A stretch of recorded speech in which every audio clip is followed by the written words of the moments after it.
Hello, I'm Johnny, and welcome to Green Herb Gaming, where I share my passion of the whole world. In this live stream, I am once again playing The Last Guardian. So sit back, relax, and enjoy. A shout out to Galaxy Gamer, Chad Middleton, Aidan Denson, Milkman the Gamer, and Damien and Alan Sewell.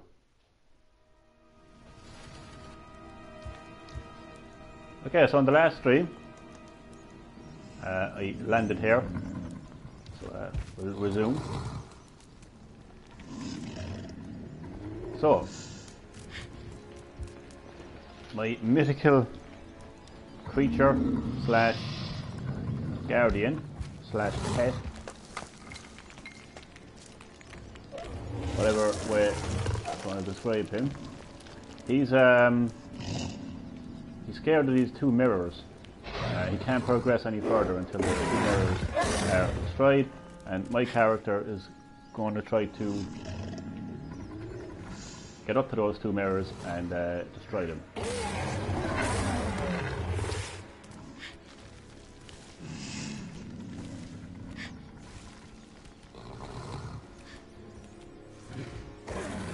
Best way to describe The Last Guardian is it's like a puzzle platformer adventure.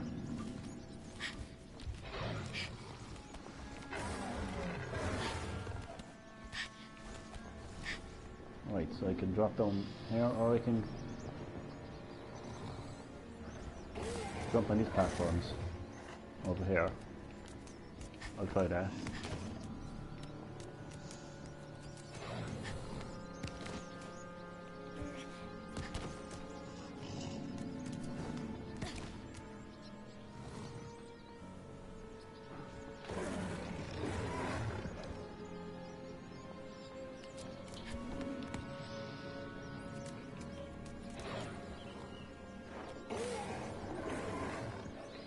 I'm going to try to jump.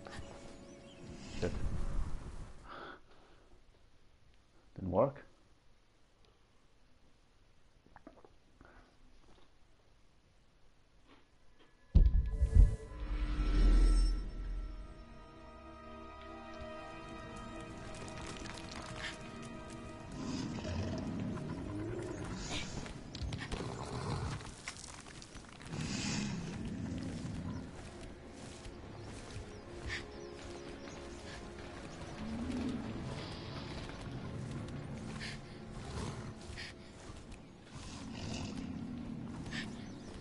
So I'd say what I have to do is drop down.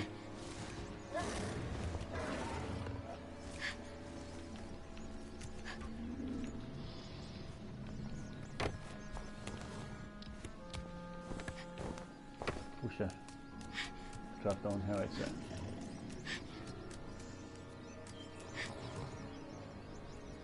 Or not? Or no.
Jump over there, couldn't I?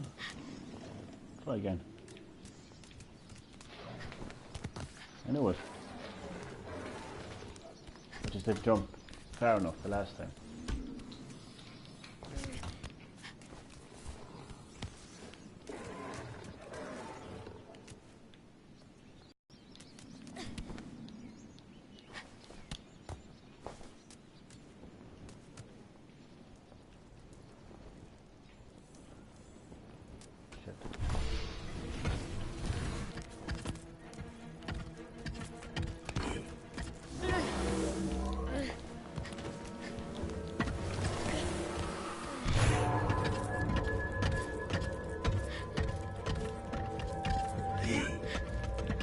pads.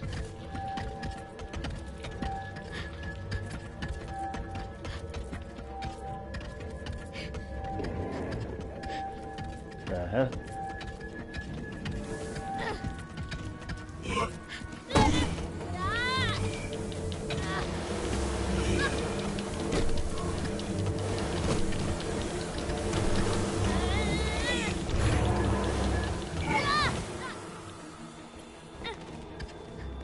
So two of these things are holding the mirror. How the hell am I supposed to try the mirrors if they're holding them? Strange, no? I'll change intro. Change into.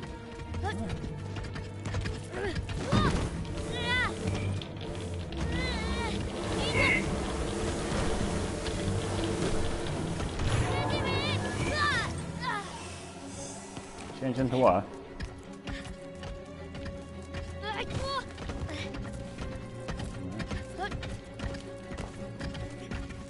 Charge into. See if I'm blind.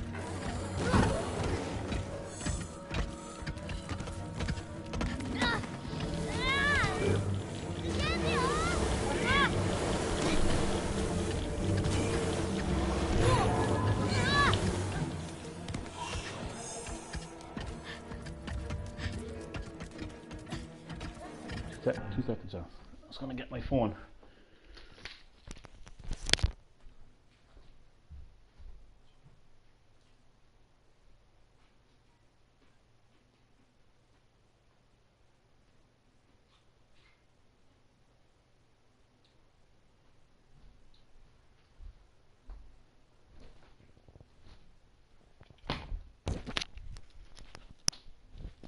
Just in case people's comments aren't showing up on PS4, just gonna get my phone turned on there now.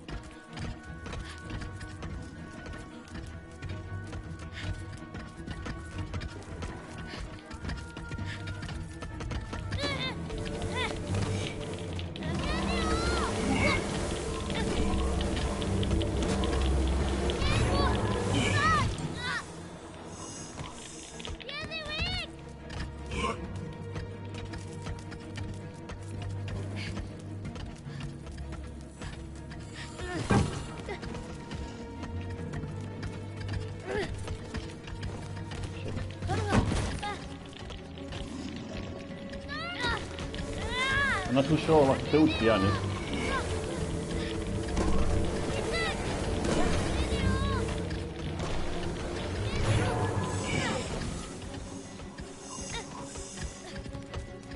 Push them off or what, like?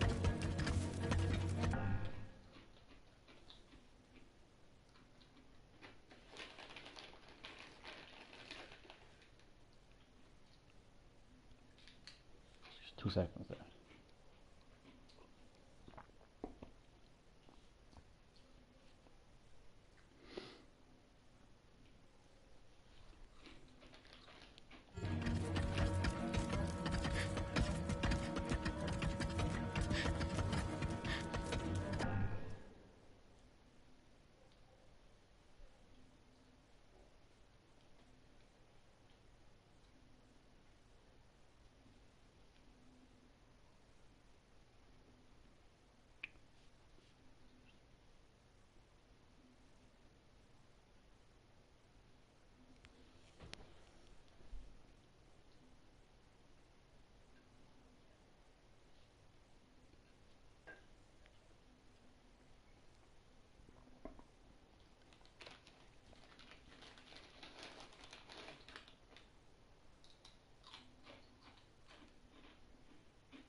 Nice.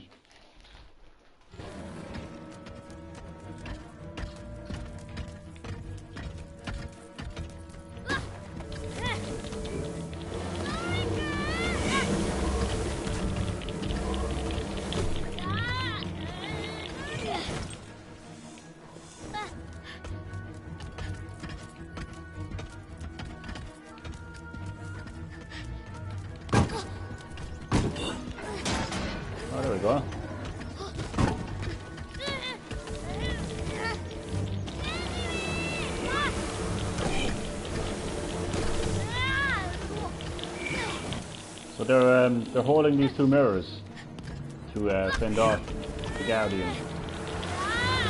What do they call him, the Guardian? I forget his name, to be honest. So I think once they both drop the mirror, we'll be able to move again.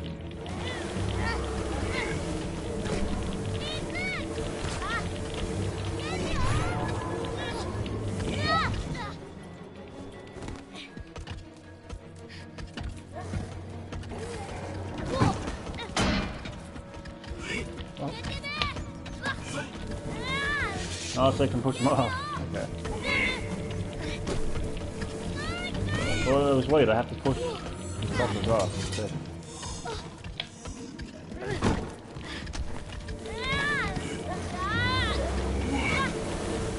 The game is making it a bit hard to do it, really, because there's 3 of those other fuckers chasing at the same time. It's a bit annoying, like. Oh, wait. I think we go down here.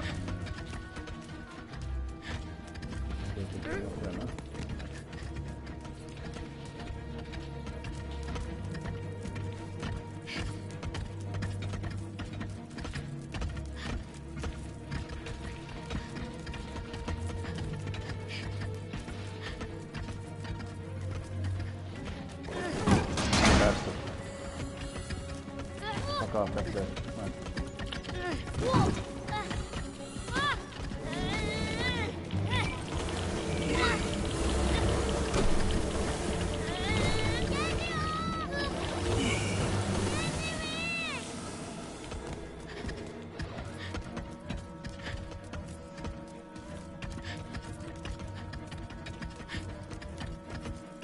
Shit.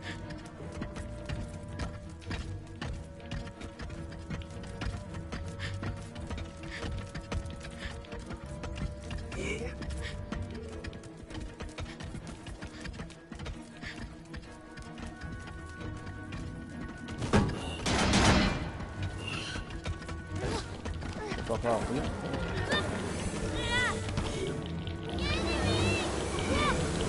So maybe I don't have to push them off, maybe I just have to drop the mirror one by one.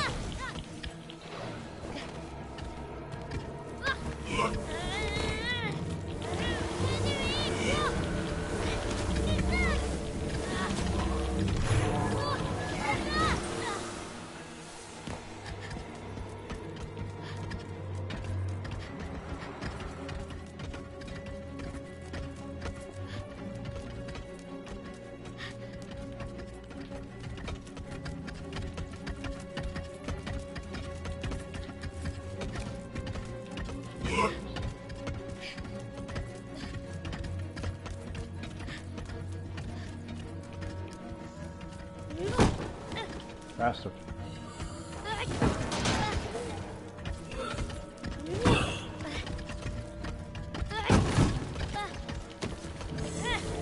Lads, put on the right thing for your tongue, you bastard. Drops the mirror at the time. Put on the left. I'm not dropping that mirror for nobody.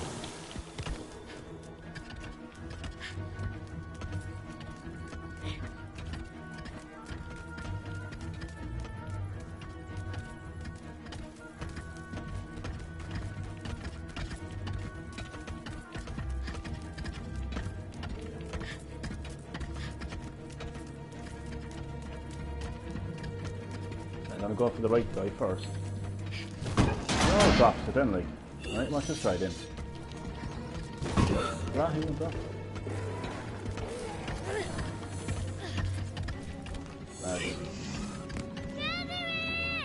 Holy shit. Okay.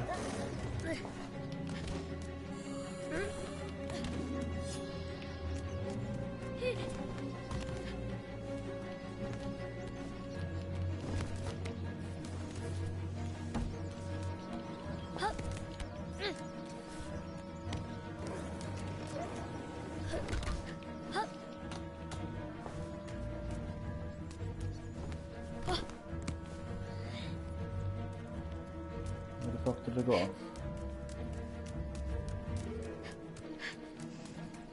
That's a glitch them.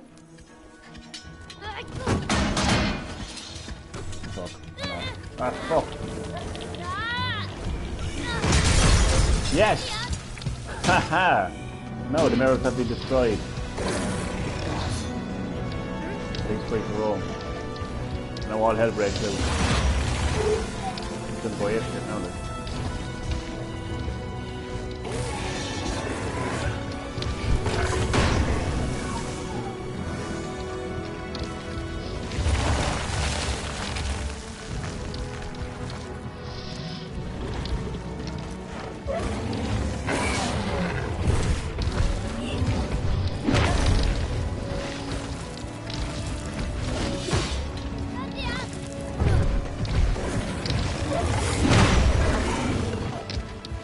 No, they think twice about messing with us.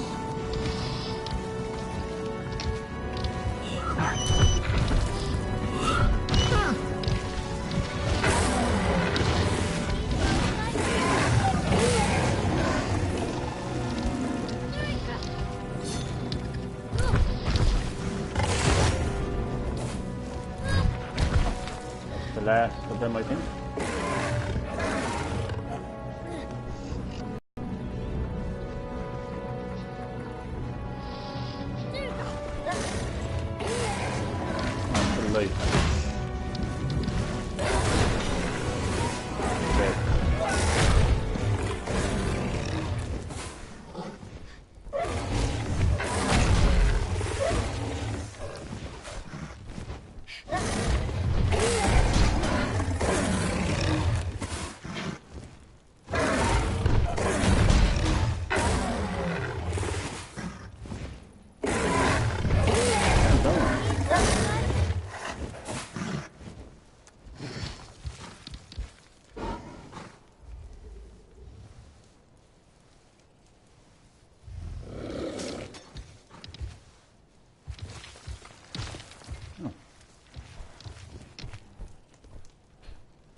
Do I like drop down here or what? Like, look.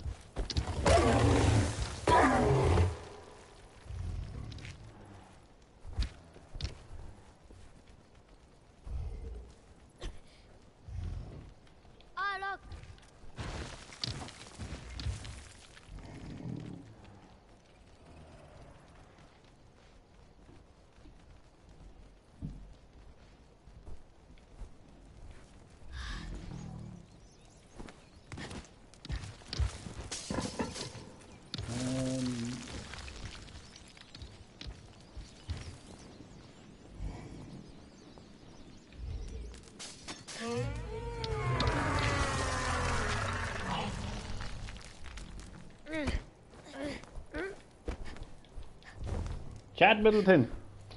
Hello buddy, welcome to Green Herb Gaming, where as per usual I share my passion of video games with the world. Welcome to the stream. As you can see, I'm once again playing The Last Guardian. Destroyed the two mirrors. He should be progressing further, but he doesn't seem to want to. Come on, move.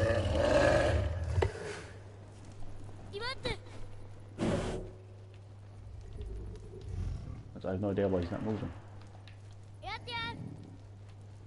Move.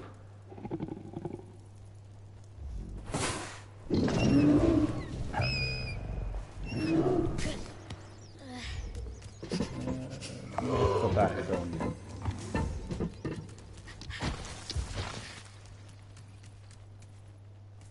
I can go through here, can't I? I'll crouch again.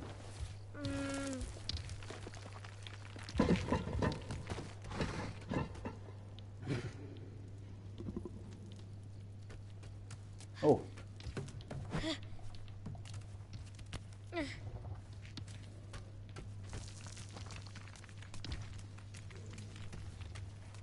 I have to feed him.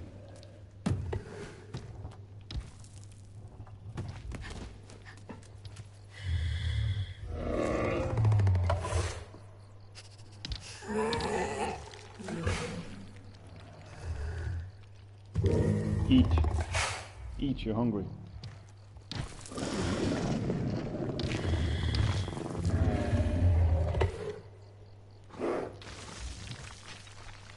He's staring at it. Eat it. It's not gonna hurt you.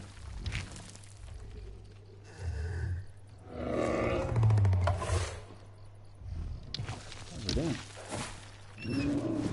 Eat it.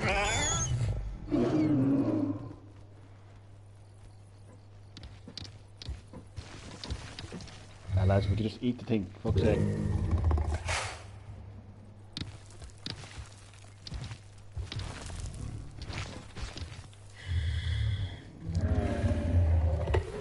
Eat. Okay, that's enough of this shit now. Sick of that bullshit here now.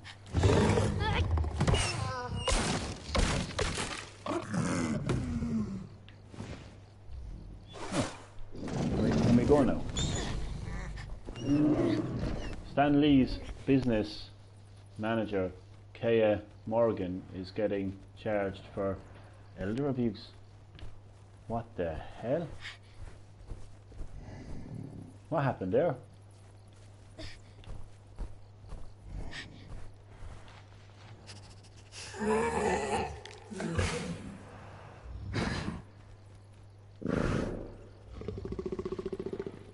Oh, don't tell me he's still hungry.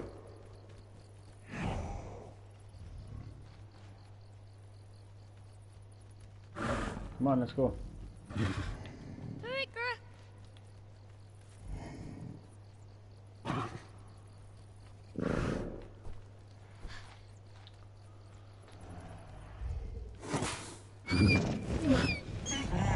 Get down.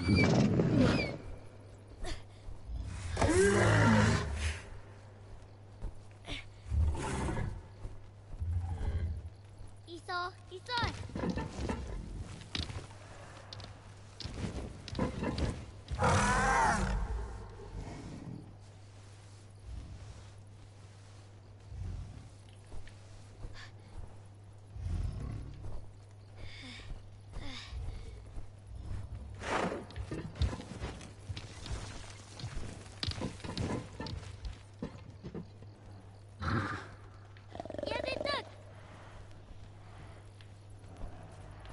You're supposed to move, like you're supposed to go out there. But it doesn't seem to want to. What are you doing?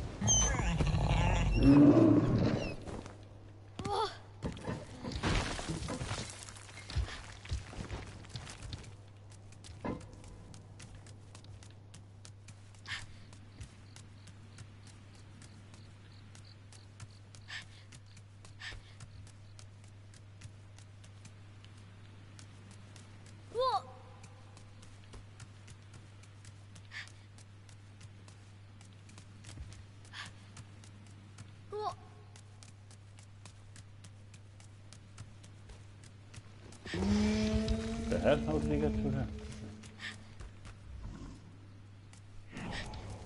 Oh, this is where he's gonna go, is it? Come on.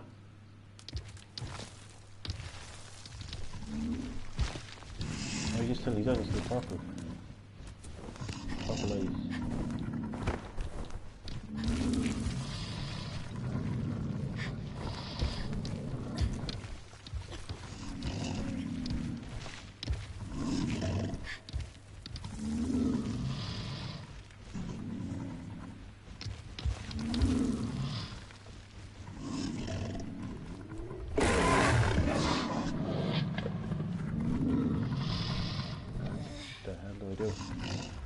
EA, Bethesda, Activision and 2K Games are fighting against the microtransactions bill here.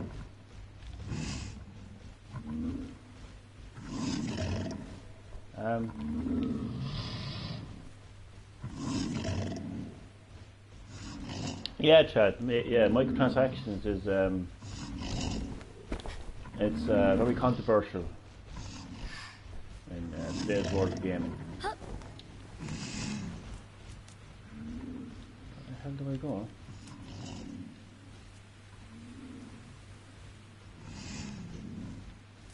There's a lot of companies as well. You think about it: EA, Bethesda, Activision, 2K.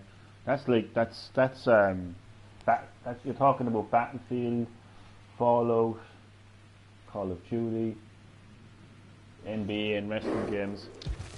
So it's a big issue that they really can't ignore. Here we go. Is he going to move? Move now. Come on. I'm surprised Epic Games isn't involved. Yeah. I suppose though, when you think about it, like Fortnite is completely free. Like you can experience Fortnite in all of its entirety for free. The microtransactions in Fortnite are 100% cosmetic. Come on, will you move? Like, why did he even come in here for, like? Come on, move. Ja, dit.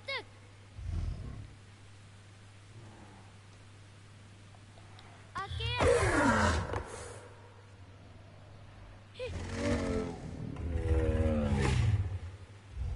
Afrote.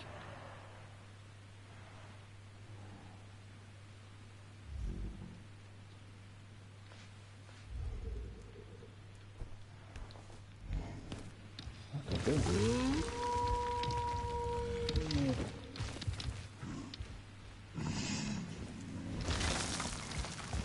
I think he's supposed to jump up there, lad. He doesn't seem to want to.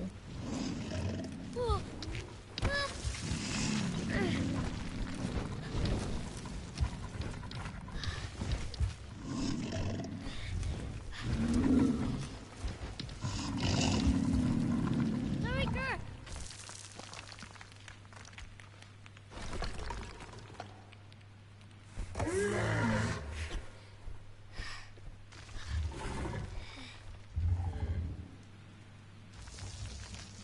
This game is getting very challenging lately. Ja, dit.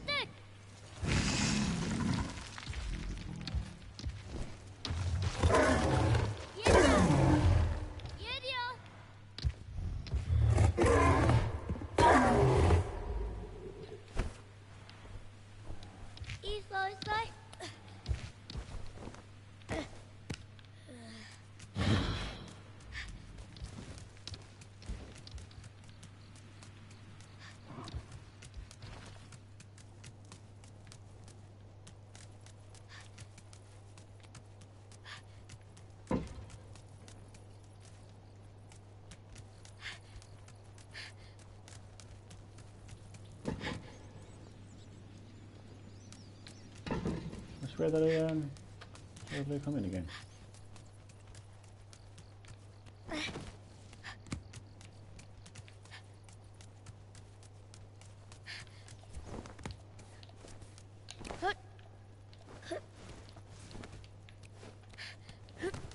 Maybe if I go back to where he was, I might be able to.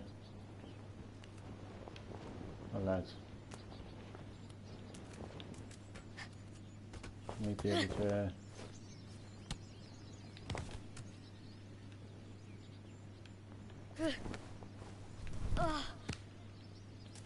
Where's he gone now?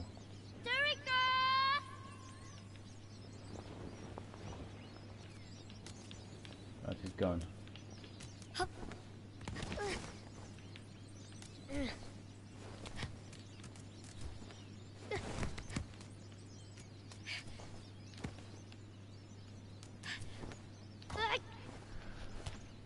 Sorry, I'm just so into this game right now. So Chad, you looking forward to tomorrow's Super Mario Maker 2 Direct? I know you're looking for, you're hoping to see online multiplayer. Same here, man. I think it'd be great to have that option to, like, you could create a course and then you could get your friend to play that course with you online. Or what about a mode where somebody can play your course and then while they're playing your course you can kind of interact? Yes, I miss Little Big Planet. Yeah, Little Big Planet shares a lot of similarities with Super Mario Maker, like the whole idea of creating your course. As I am completely Lost. Yadio! Where did they go? Yadio! But imagine if there was a mode where not only could you play like through somebody else's course with them, but if while they're playing the course, you could kind of like edit the course as it goes along, or something like that. Some kind of mode like that.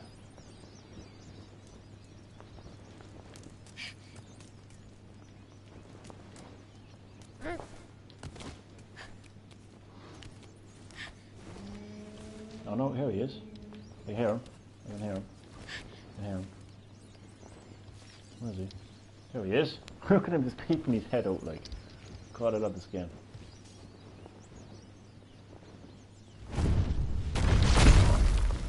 Right, can we get moving now? How am I going to be able to...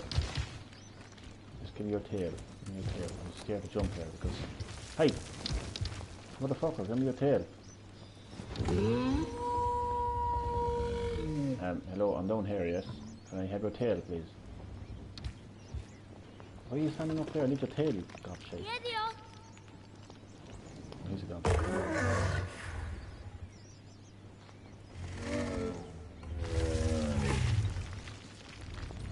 Lads, what do I do?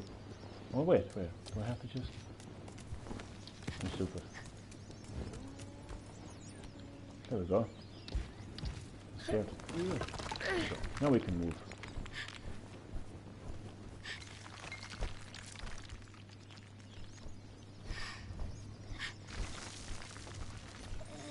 God, we gotta move. So, mirrors have been destroyed. You can continue now. Come on. Ah, lads. Come on. Move. That's if it doesn't move, so they... Yadio! Oh, lads. I'm actually going to move. Turriker!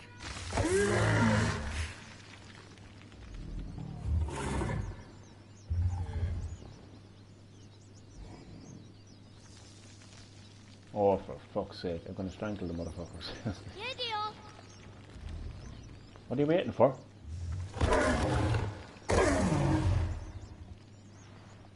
Turriker! Oh my fucking god.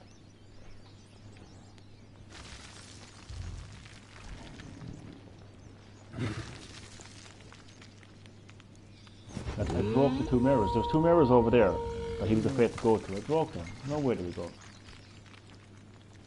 Yadio! Yadio! Yadio!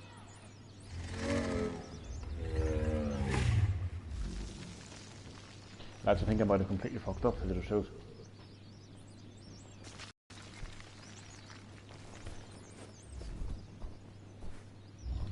What's going to pet him? Isa!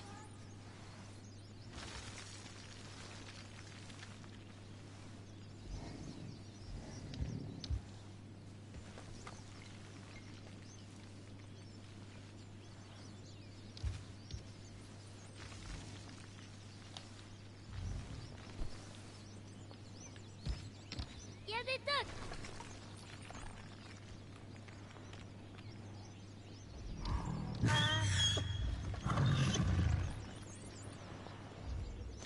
Turriker! Mira! Ah! Ah, fuck.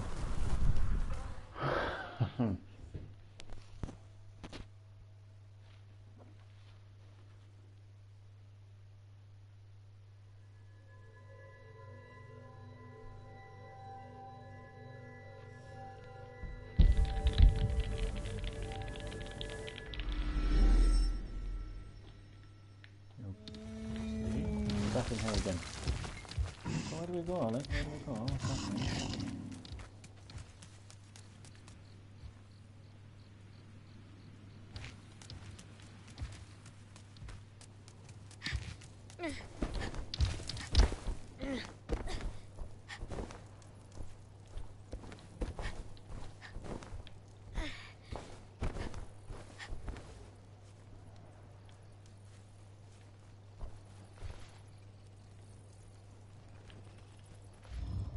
Wait.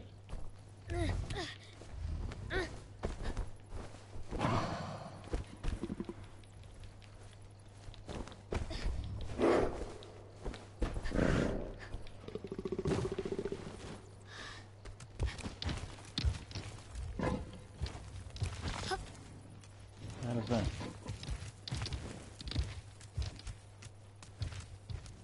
Where are you going?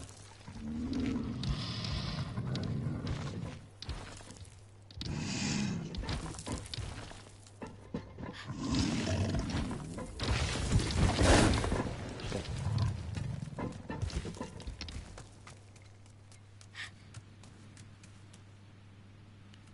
I think I have to.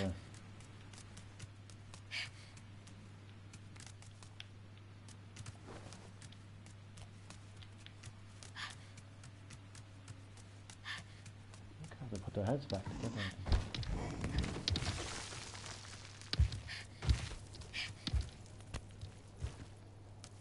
How many things there? Capcom said the port of Devil May Cry 1 would be the same as the PS4 HD collection. Oh, well, that's to be expected. I'd be shocked if it wasn't. I'd be really shocked if it wasn't. I think people are just disappointed by the fact that not only is it digital only, but they're shocked by the fact that they didn't just bring over the HD collection, like the actual collection. Yeah, I mean, I'd be shocked if it did. I'd be shocked if Devil May Cry 1 on Switch wasn't the remastered version. I'd be really shocked. I'd be like, the hell, Capcom, you know? That would be like a... Okay, I'll do it. Oh, you're not going to get what I tried there, buddy. What's this? Yeah.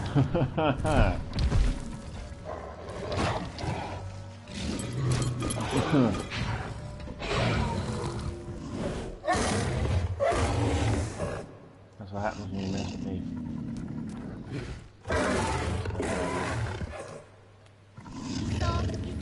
Capcom said they were... Oh, what the hell? Capcom said they're testing the Switch market. Oh, exactly, man. We already have been, and I just think that's actually sickening of Capcom testing the market. I mean, I'm going to pause the game a second here now. Did NetherRealm Studios and Warner Bros. And Ed Boon, did they need to test the Switch audience for Mortal Kombat 11? No, they didn't. They announced Mortal Kombat 11 officially at the Game Awards last December. Mortal Kombat 11 releasing April 23rd, 2019 for Nintendo Switch, PS4, Xbox, PC. There was no ifs or buts about it. There was no, let's test the market first, let's release Mortal Kombat reboot. You know what I mean? Like, look at what Capcom are doing here. Like, let's put things into perspective here, right? Capcom didn't release Devil May Cry 5 on Switch. Instead, they're like, we'll bring over Devil May Cry 1 and we'll test the market. Put that into contrast to what Warner Brothers and NetherRealm Studios have done. They didn't release like Mortal Kombat Reboot, Mortal Kombat 9 on the Switch to test the market. They just released it. And people are very happy, extremely happy with Mortal Kombat 11 on Switch. And I'm one of them. So it amazes me, like, when you have companies like Capcom who come out there and say, yeah, we'll test the market first and we'll see how it goes. Come on. They just want to sell each game. I think that's what it is, man. I think that's what it is. They just want to make money. They just want to, well, I suppose all companies want to make money, like, but it's like, you don't. I wouldn't mind if Capcom wanted to make money by releasing Devil May Cry 5 on Switch, but releasing a PS2 game on Switch for €40, digital only, is a bit of a joke.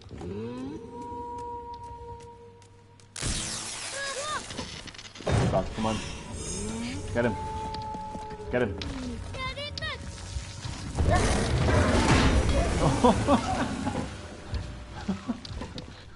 He just got complete shit of him. The reason why this game is called The Last Guardian. Okay, Okay, dead, you can stop it, please. No. You're gonna kill me at this stage. So Chad, you know me now, when I'm like a dog with a bone, when I have a point to make. But my only point that I'm making is I think it's complete bullshit when companies like Capcom come out there and say, well, we're not going to release Devil May Cry 5 on Switch because we don't know if there's a market for Devil May Cry on Switch. So what we do is we release Devil May Cry 1 on Switch and we'll see if there's a market for it and then we'll go from there. I just think it's complete bullshit. It's complete bullshit, like, because you have Bethesda who released Doom on Switch. In fact, there's going to be 2 Dooms on Switch by the end of this year. They've released Wolfenstein on Switch, soon to be 2 Wolfenstein games on Switch. They released Skyrim on Switch. Did they test the market for those games? No. Did THQ test the market for Saints Row? Well, technically, yeah, they actually are, because they're releasing they released Saints Row 3. But like, NetherRealm Studios and Warner Bros. Didn't have to test the market for Mortal Kombat 11. They just released Mortal Kombat 11 on Switch like any other console. And that's how you do it. That's how it's done. You don't just come up with that kind of bullshit like Capcom are doing and say, oh, we test the market. It's just complete shit. Like, every third-party game, right, that has been released on Switch has performed very well. In fact, I would say 99% of the time, it has not only performed well, but it's performed beyond the expectations of the developers. 2K have not 2. Is it 2K? 2K, Take Two. No, I keep getting those 2 companies mixed up. It bugs me. The parent company of Rockstar, basically, they came out and they said that Civilization 6 has exceeded their expectations. I mean, come on, like, there's no need to test the market. They already know Mega Man. Thank you for this. Oh, thank you, Chad. You summed up everything here. They already know Mega Man, Monster Hunter, Resident Evil, Okami, and Dragon's Dogma are doing great in sales now. Exactly, Chad. Exactly. Why do they need to test the market? And as you pointed out, like, Bayonetta is already on this Switch, and that game exceeded expectations also. And Bayonetta is exactly like Devil May Cry. There is no need to test the market. The Switch is the highest, like, the Switch is the fastest selling console of this generation. It is selling extremely well. There's a lot of mature and adult games out there on Switch. It's amazing that there's companies who, I mean, it's Capcom's loss. Can you not see him? Kill him. Boom. There we go. So yeah, Chad, basically.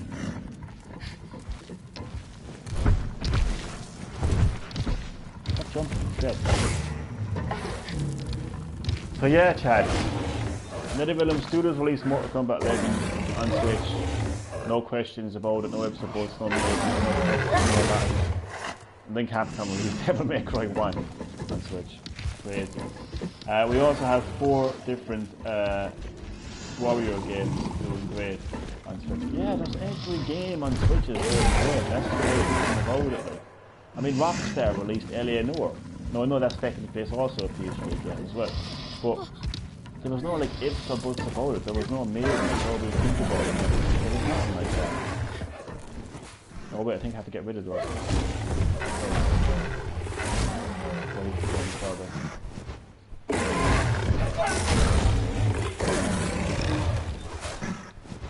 Why is it like this? I just hate it. Did I get all of them? Did I get all of them? What's in here? What the hell is that? Oh, so I have to feed him again, I think. So once I feed him again, he should be off. Stop picking it up, leave it go.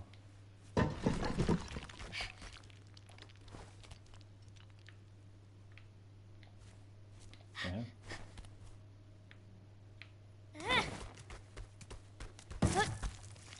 we go.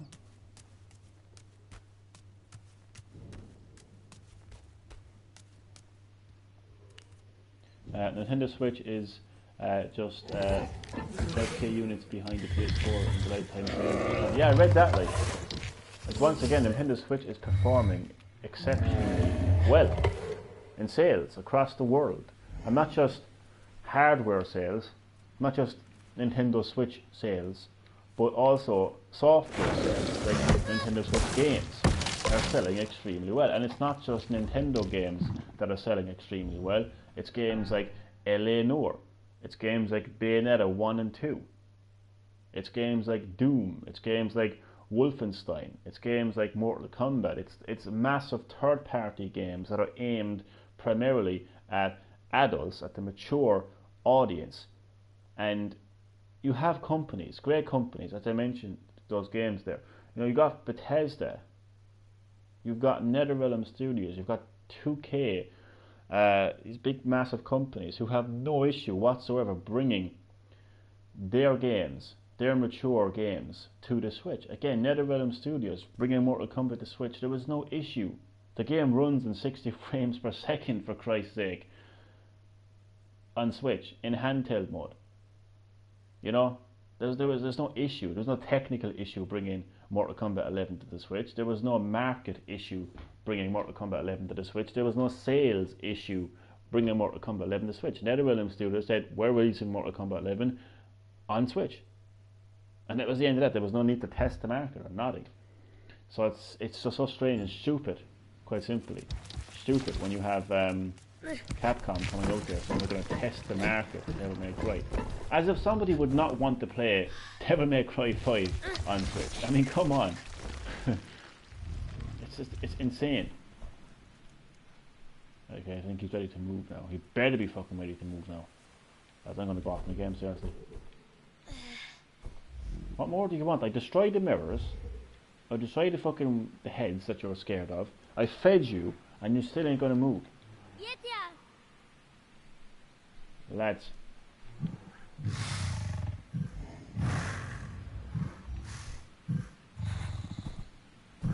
Ah, come on, like, what more do you want? He's moving, he's moving, he's moving. Come on. Yes, keep going. I'm gonna fucking stab him, seriously.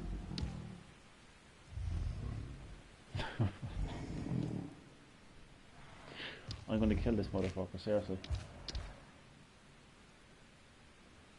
I fed him, like. What's he angry about?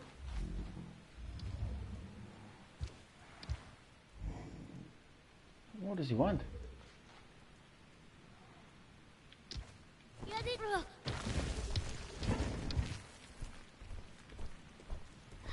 Oh, for fuck's sake, he's a retard.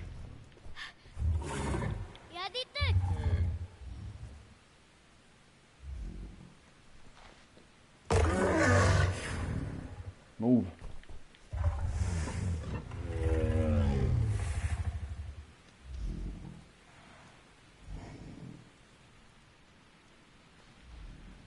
Oh my god. What was the... I don't get this. Like, what was the point of actually putting those heads back in the statues here? Or maybe we could feed him. In here, but maybe he needs to get fed more or something, I don't know. Any more food left?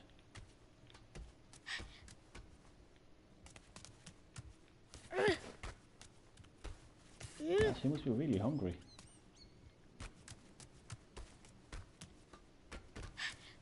Maybe he needs to destroy all those heads or something, I don't know. I haven't a clue.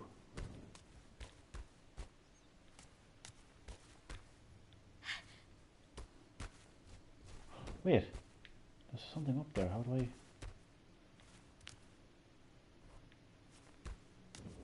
I can see there's food up there. So how do I how do I get up there?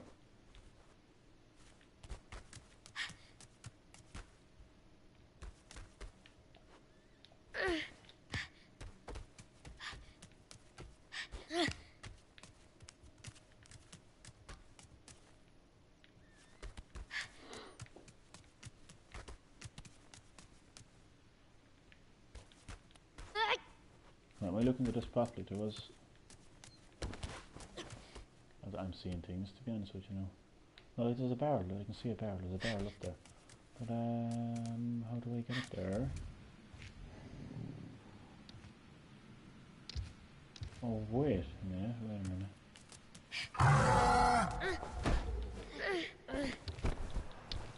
He's a hungry bastard, right, isn't he?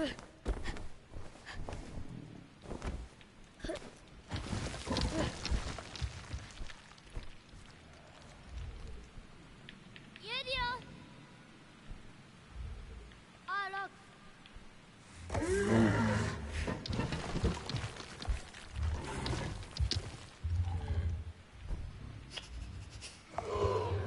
I have about 20 hours and 50% completion in Saints Row 3.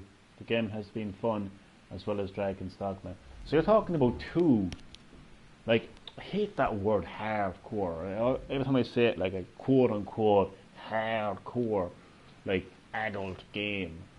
Like there's plenty, like those two games there are hardcore adult games.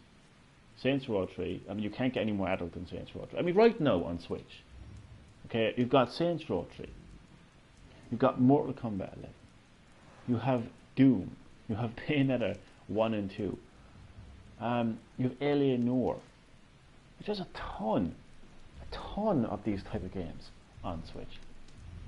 So when these companies come up there and say like, oh, we don't know if there's a market, we don't know if there's a market for so I'm trying to figure out how the fuck to...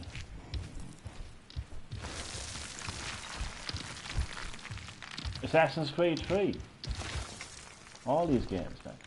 What, is he getting ready to move or what the hell is he doing? Why is he... That was close. You gonna come out or what, like? He's looking out there like he's like... What's he waiting for, like? He's waiting for an invitation, is he? Stop looking at me like that.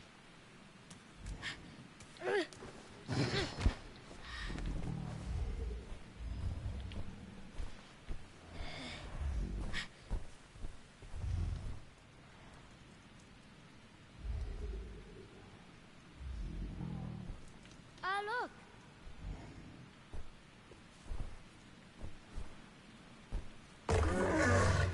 It's a strange one.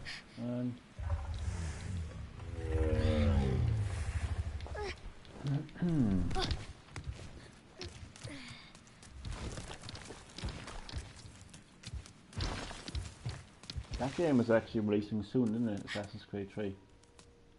I think I'm going to get straight into Assassin's Creed Liberation because I never actually had the chance to play that game before. Because it got released on PS Vita and yeah, like I wasn't going to be getting a PS Vita anytime soon. God almighty. Remember the PS Vita? Oh my god.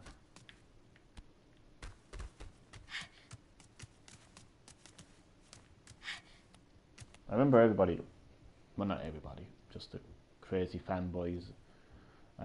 Yeah, I'm just waiting for it to be downloaded from the eShop. Oh my god, it's actually released, so it's actually released now, like, oh my god. I didn't know that got released so quickly. Did it get released before? I think it got released earlier in America, and I think it's getting released later in Europe. But I can just go onto my. I have an American account. I have an American account. I have a. Oh, sorry, you mean pre-purchased? Sorry. Sorry. But I do have 3 accounts. I have an American account, Japanese account, and European account. Because Nintendo finally decided to move with the times and have a region-free console, and it makes things so much easier. Like, very handy actually. I actually imported the Japanese version of Final Fantasy X and X-2, the HD remaster. Square Enix are definitely testing the market for Final Fantasy on Switch. Jesus Christ, there's Final Fantasy 15 Pocket Edition.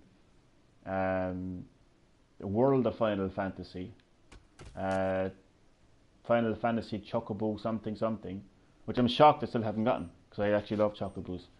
You've got Final Fantasy 7, 9, and you got 10 and 10 2.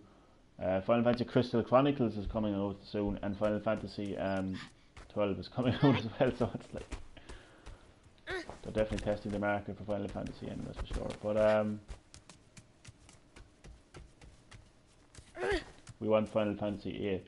Yeah, I think everybody wants Final Fantasy 8. It's crazy. Like, there's a story behind that. I was watching on YouTube there a while back.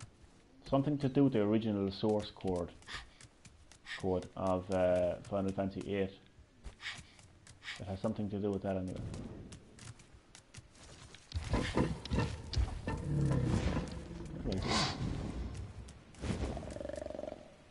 No, he's tired now.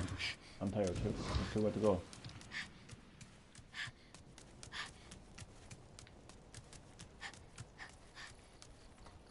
Oh, it's in here. How stupid am I?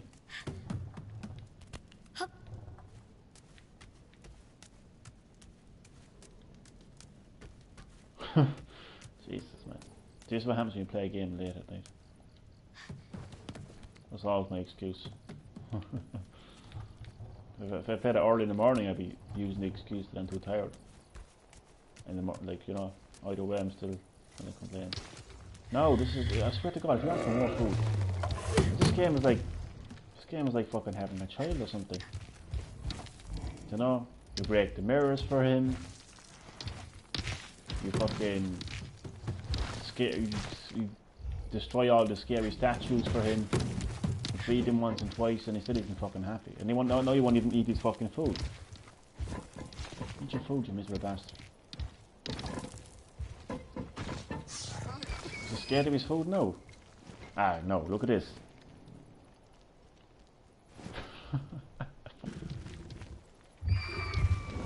Would you eat the fucking thing? What's he doing? Jesus Christ, what is he doing? Eat it! Fuck's sake, come on. Twitch allowed monetized adult content on their platform. Crazy motherfucker. Ah, lads. Is he actually retarded? Eat it! Oh, this game is taking the piss. What is he doing, like?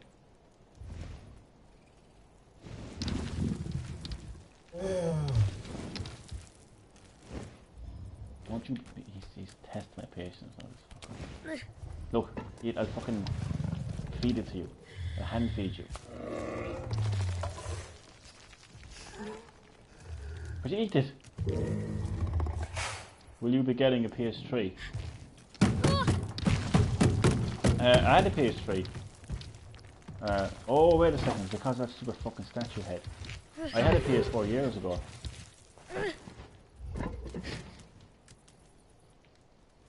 In the name of God, what is he fucking doing?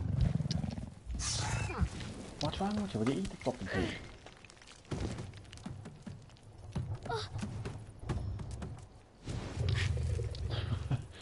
I don't get what he's doing. The new PlayStation. Lads, I'm fucking sorry. Lads, I'm blind. I'm actually blind, seriously. I actually need to get my eyes checked. Chad, seriously. I could have sworn I said PS3. That must have made things so awkward for you. Like you're probably thinking, what the hell is Johnny talking about? Will I be getting the PlayStation 5? More than likely, yes. More than likely, yes. That's the short answer. More than likely. I mean, it's the next PlayStation. 100%. Yeah, Chad, I could have sworn you said PS3.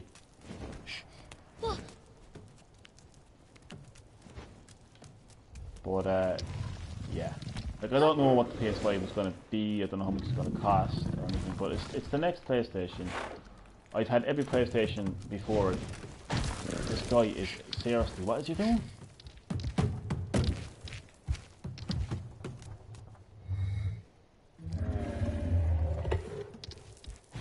I'm actually shocked. I don't know what to say. This guy is just fucking the bollocks. He's afraid of his food. What if I get... I probably have to get rid of this, what the hell is this? Under here. The fuck? What is this? Oh, a shocker, okay. You better have your food eaten by the time I get back. Oh, for fuck's sake. I think it's the statue I was afraid of. So let's throw this all the way over here or something. I don't know.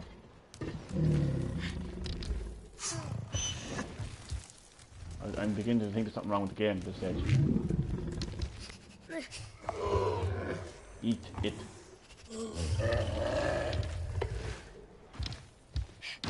What the fuck is he doing?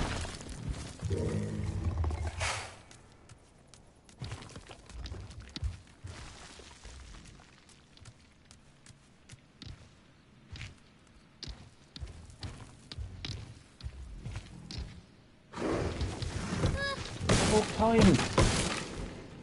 My God, like. Well, that's 3 barrels I gave him. 3 fucking barrels. He better be ready to go, like. There's a new Oddworld and Samurai Showdown game. Yeah, I heard about the new Oddworld. It's funny, people are calling it the true sequel to Abe's Odyssey. These people realise there's actually a game called Abe's Exodus. Like, are these people too young? Like, these video game journalists, like, are they too young to actually remember or acknowledge the fact that there's actually a game called Abe's Exodus? Because that was the sequel to Abe's Odyssey. Like, I know we got that weird game on PS3. Forget what it was called now, but again, but what is he fucking doing? He's stuck or something, is that what he is? Oh, please not.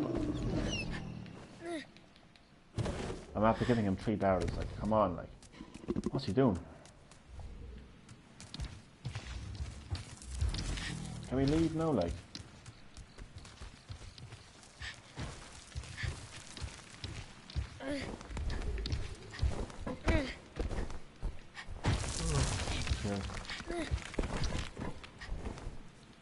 Let's Samurai Showdown again.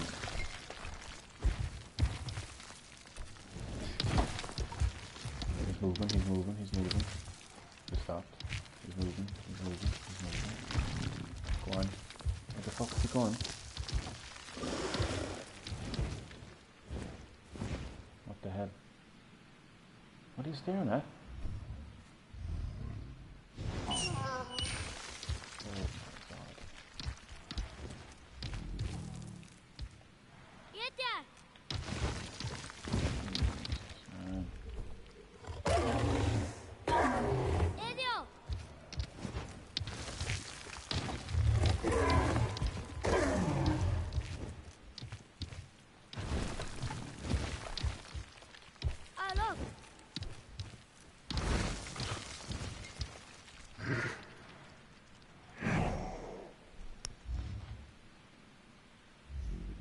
What the fuck?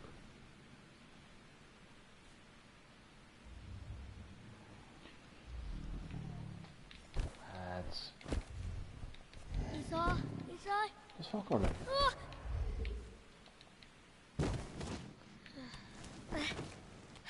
This fucker's problem is just keep on fucking going. First there's the mirrors. Got rid of the mirrors for him.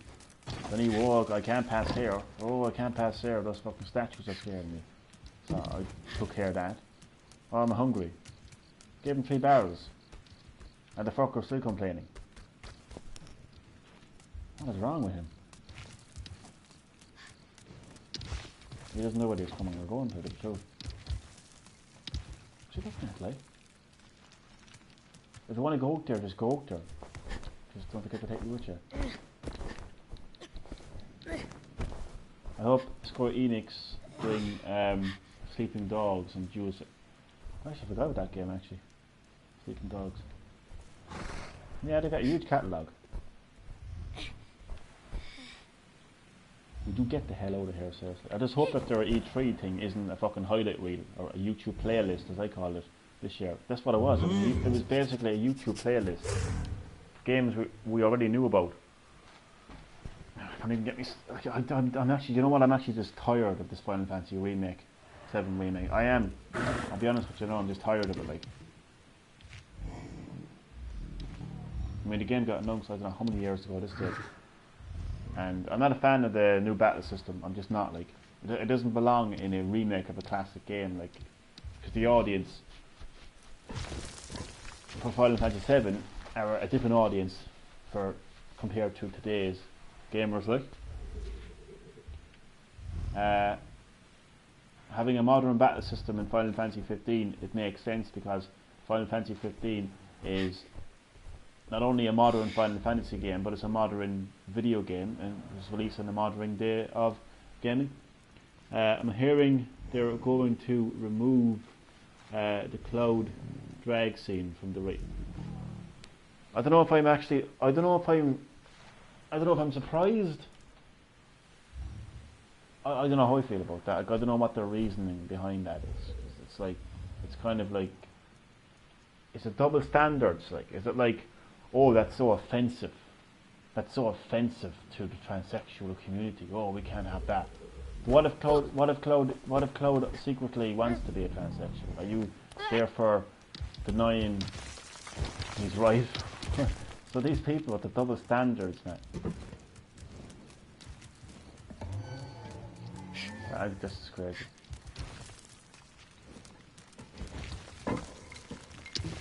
See, that's what I'm trying to say about this. I always say that about this crazy left-wing psychopaths, man. They're never happy. They're never happy. They're always going to say something. I mean, if it wasn't, I don't know. I'll give up. But I'd like to know what the reasoning is. That the Cloud drag scene was Link to Cloud having a moment of PTSD and learning about Zack when he gets unconscious. Wait, what? The Cloud drag scene was always linked to Cloud having a moment of.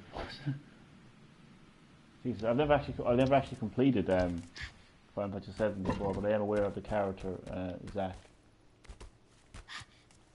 But I remember that scene. It's kind of early enough into the game where you have to get into this house, this big kind of like rich guy in a mansion, and you have to sneak in there, so you dress up. But I'd like to know the reason why it was removed. Like, was it removed because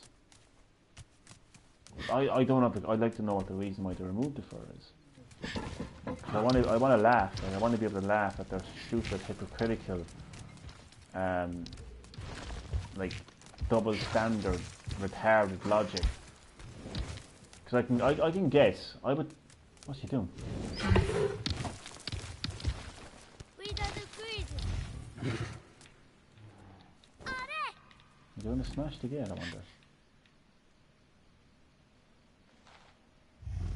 Don't be looking at me like that, boy. I don't know what to do.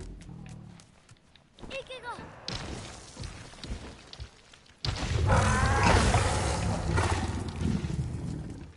You know, for a brief second I thought it was going to work. I have no clue where to go right now. I keep looking out there like.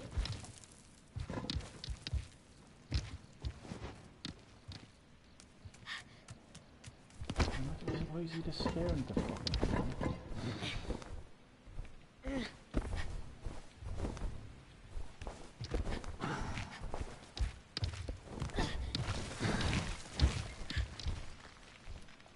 Yeah, they took.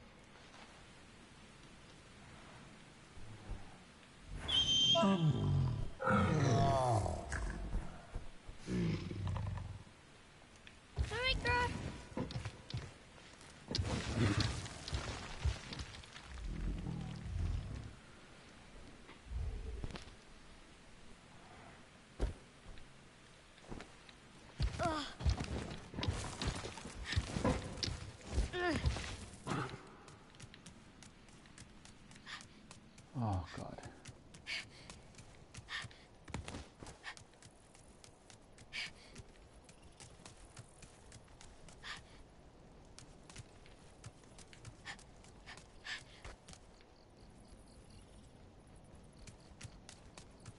So maybe we need to go here.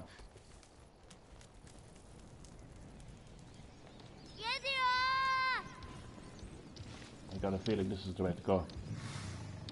I got a good feeling, but if he doesn't jump, if he doesn't move here.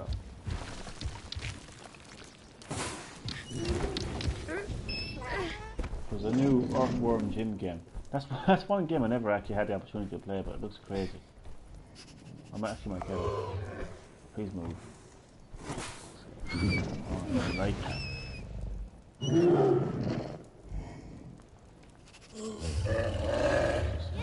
Christ.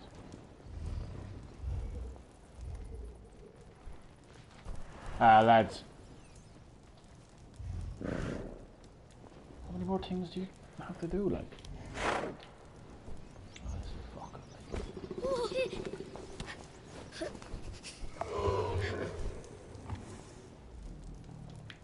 Well, when you move.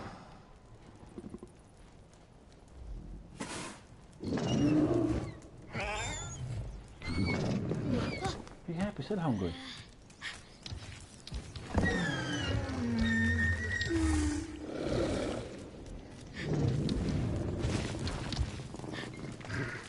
Ah, lads, you can't be fucking still hungry, like, surely, like. Jesus Christ.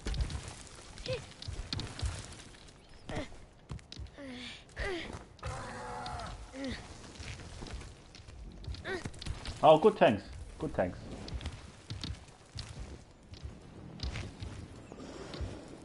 Oh, man. I'm going to be running home tomorrow night from work. Finish work at 10:30, so I'm going to be like running home because I don't think Mario Maker 2 Direct.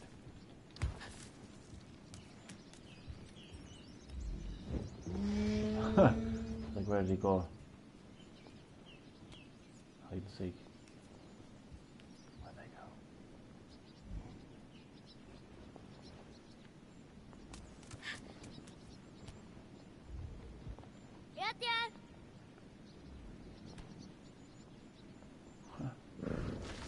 Right.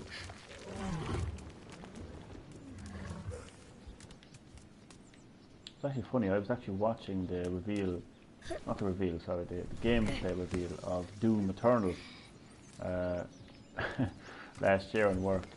It was, I think it was QuakeCon. It was, yeah. And I always remember it, like, I was hoovering and I had in one hand I had a phone right up to my ear. On the other hand, I had a Hoover. Or, wait. In America, it's called a vacuum cleaner, I believe, Chad. So just in case you're like asking, what the hell is a Hoover? That's what we call a vacuum cleaner in Ireland. I think probably Europe as well. Vacuum cleaner. Sorry, Chad, I had to say that. But yeah.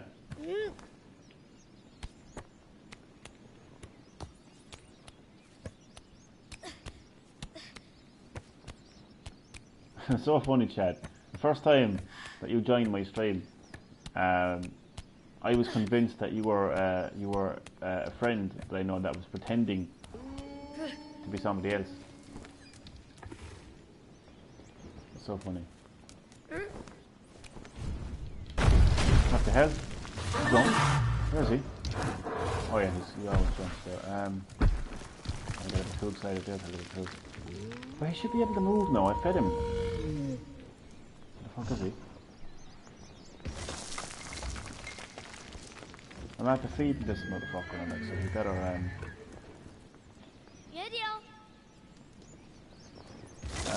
what do you think of Scottish girls with the heavy accent? That's a random question. I don't really know, to be honest.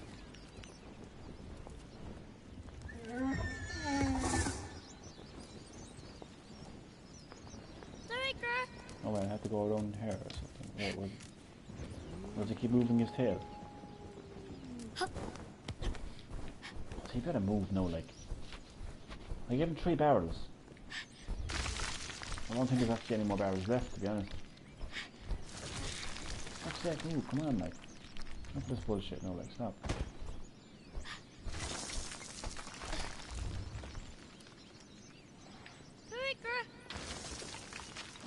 What's going on?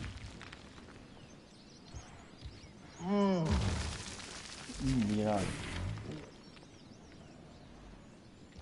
Striker!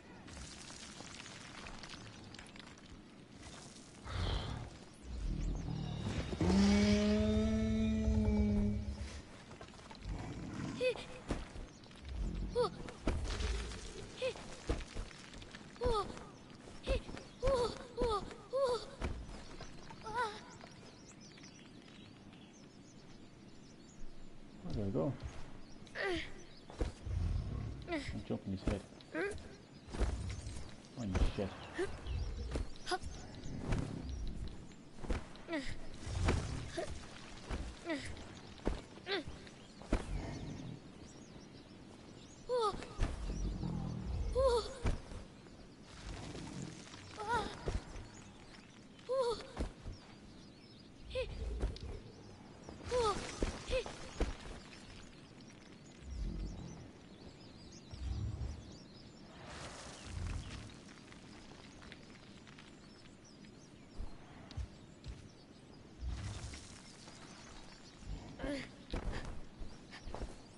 This is getting to be a bit ridiculous now. Oh fuck. Oops. Lads haven't a clue.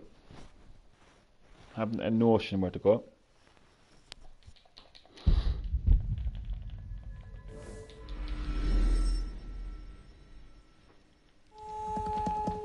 Okay, so I'm brought back here now again. And it just keeps moving towards here. Alright, so... What the fuck? Oh, Jesus Christ. Back here now again with the fucking barrel. Like. Jesus Christ. How many barrels does you want, like?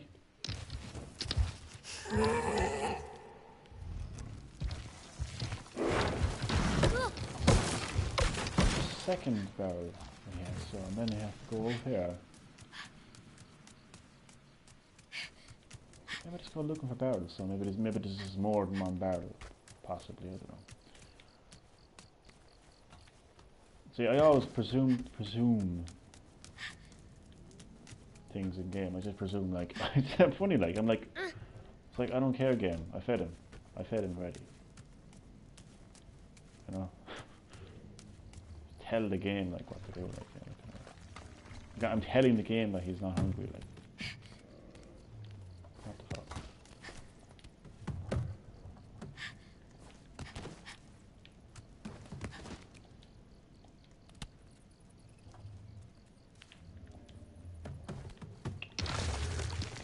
Eat that now, boy. Oh, don't give me your bullshit now again, boy. About your fucking not eating it. I'm watching this video of a Scottish girl being complimented on her Irish accent. She got mad. I think she drank a little too. That's okay. Pretty random. I swear to Christ, eat the fucking thing. Smack you. Eat it. Eat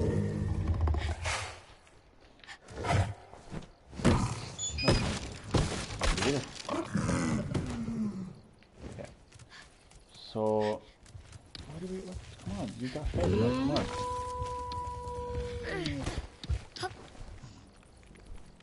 Just that. I fed you. What more do you want?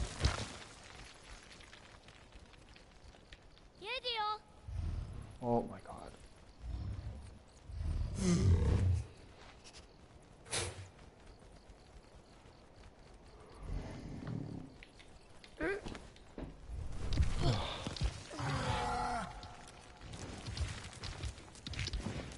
Okay, there's probably another barrel somewhere, maybe, I don't know. Is there one more barrel?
There's probably one more barrel around somewhere.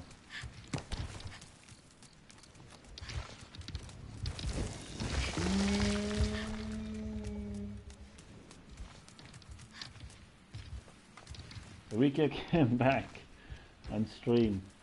According to Stan Page, Reddit, he was part of it. Okay, that's... Man. No, I'm not surprised. No, I'm not surprised.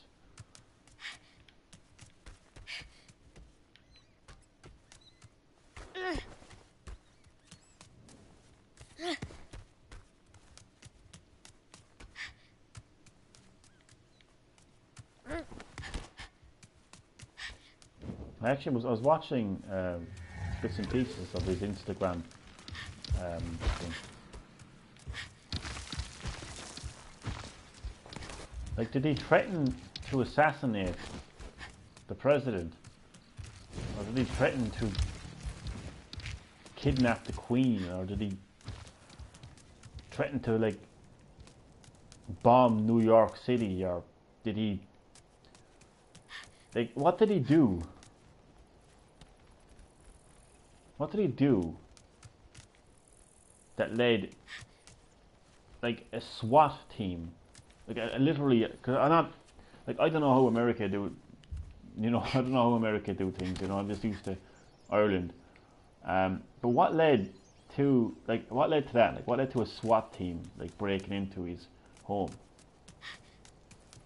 He's still talking about nonsense. But, like, is he? Is he though? Is he talking nonsense, or is there some truth to what he's saying? I mean, I watch the news, I watch mainstream media, and I hear politicians saying the same nonsense over and over again. Like, you know, whenever there's a housing crisis or a health crisis or scandal, I'm listening to these politicians who are supposed to be the leaders of our country. They're supposed to represent leadership, supposed to lead our country into prosperity, but instead they're just talking complete nonsense. So that's what I classify nonsense as, just talk complete gibberish. But, like, I don't know, I mean, again, the only question I have is what did he actually do that was so bad, like, that a SWAT team had to be called to his house, break into his house, and they put him on a stretcher? Because, I mean, if that was the case, then the entire Irish government should be swatted and carried off on a stretcher because of the nonsense that they'll be talking about.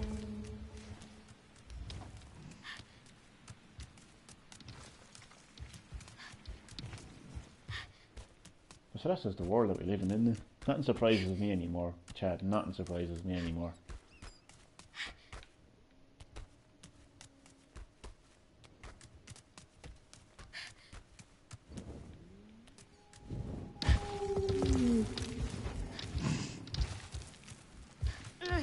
Where the hell is he supposed to be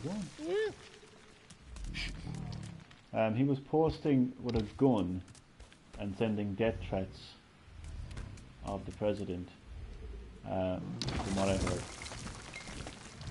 One of his fans called SWAT team apparently. Yeah, but, like, can you do that? Like, I mean, in America, can you just ring up a SWAT team and say, I want to SWAT this person's house? Is that how it works? Like, isn't that called wasting police time? No, I didn't watch everything. I didn't read everything into it, but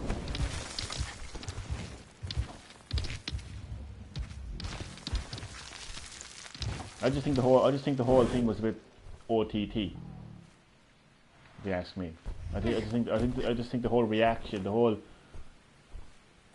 reaction, like, was just a bit OTT, in my opinion. I think it was completely unnecessary. Like, I think you're well aware of the crisis facing our country right now when it comes to the police force, you know, murdering specifically black people Oh, sorry, OTT means over the top. Over the top. I'm sure you're aware of police officers in America shooting unarmed civilians, particularly black people, unarmed, and like police brutality as well as a huge thing in America. It's well known, like it's worldwide. It's known worldwide, like so. Yeah, like I just think the whole situation with Erica was just a bit OTT, over the top. Okay, can I just whoa.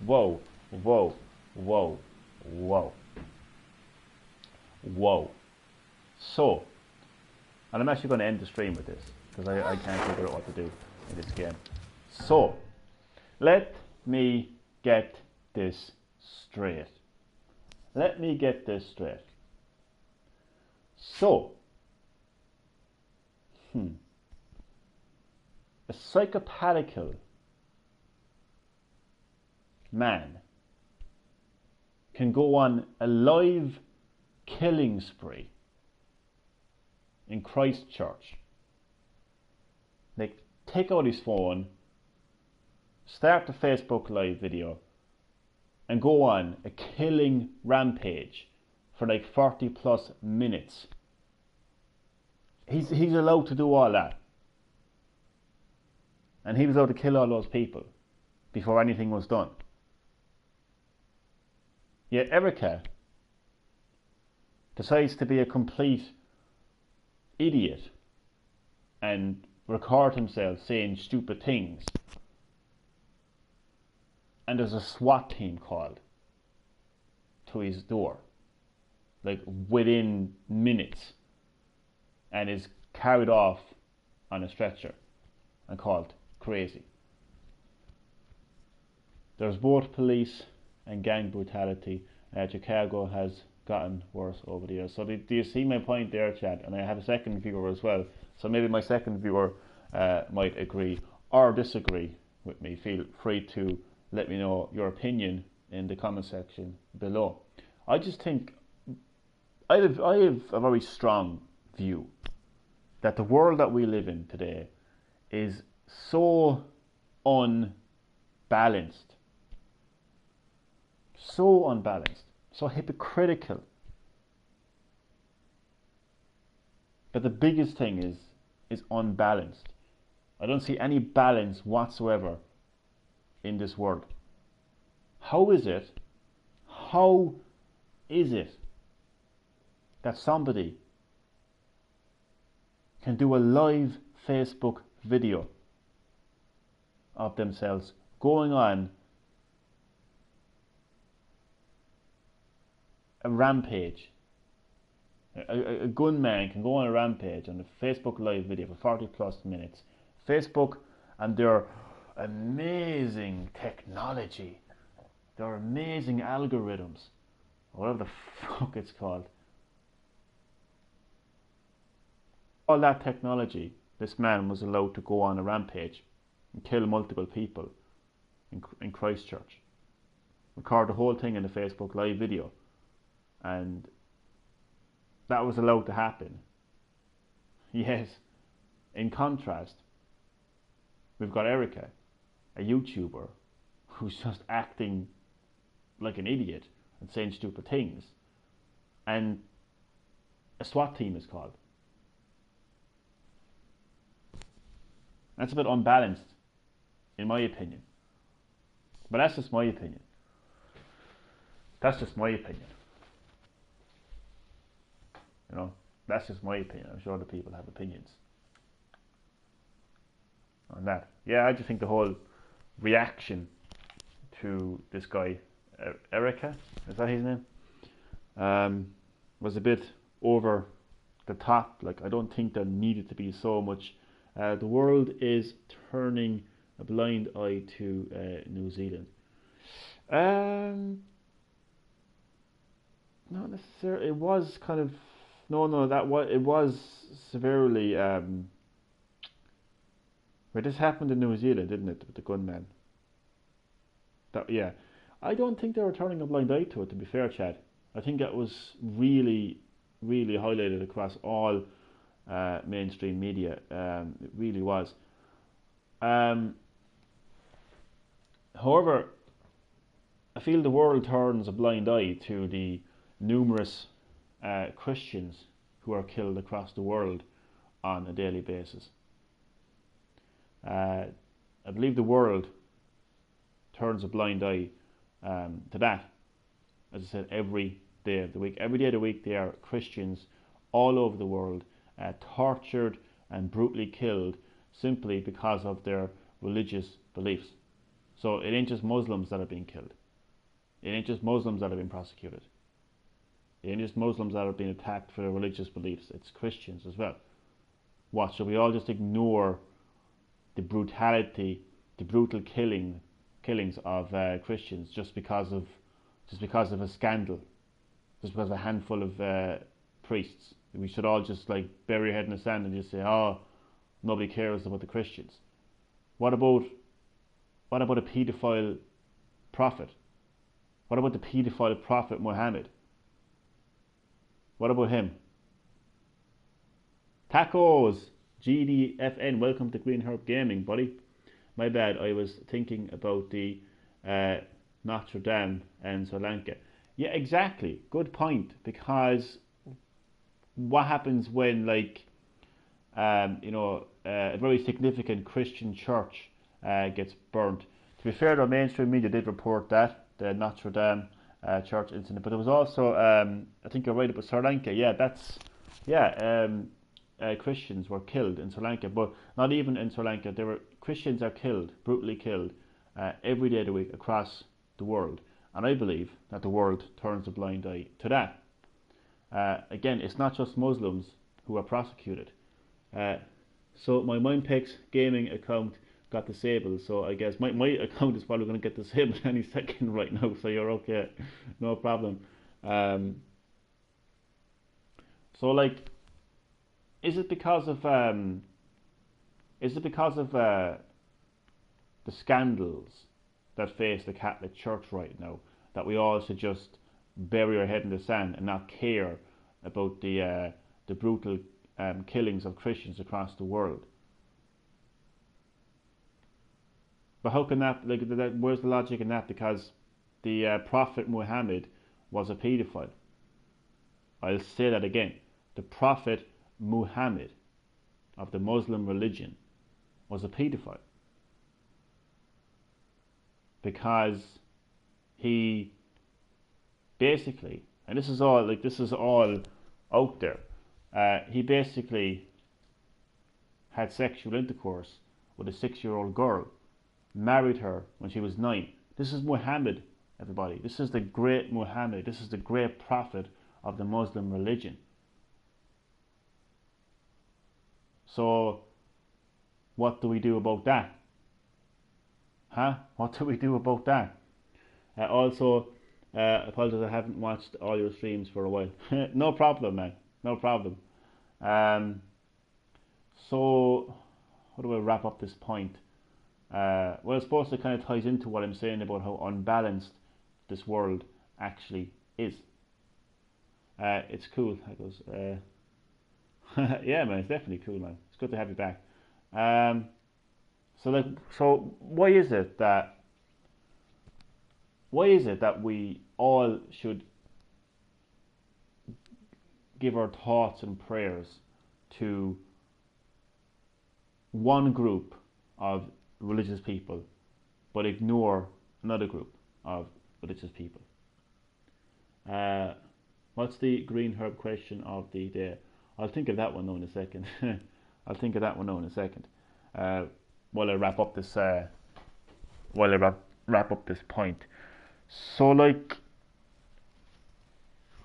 yeah. So to get back to the whole situation with Erica, the YouTuber. So Erica, the YouTuber, decides to make a live Instagram video, says a lot of stupid things, and apparently a fan called a SWAT team on him. And I believe that reaction, like the reaction to that situation, was over the top.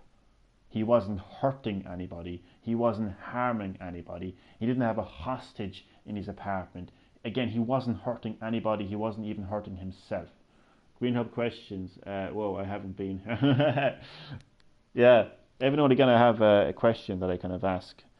So I just feel like the reaction to Erica's craziness was severely over the top. And I feel that this world is unbalanced because we have one situation where we got like a stupid, crazy YouTuber who says stupid things, right? You know, you got like SWAT teams at him, like everyone is like, oh, we got to stop this, you know, we got to stop this crazy guy. Yet, in New Zealand, Christchurch, a man can just literally get out of his car, multiple weapons, take out his phone, do a live Facebook video, and Facebook, with all its amazing technology and algorithms and detection methods and all of its, you know, all of its political correctness systems built into Facebook and all the privacy invasions of their technology, everything that Facebook can do, all of that great technology, well, they allowed a gunman to go on a rampage for over 30 minutes and kill people. That was allowed to happen on behalf of Facebook.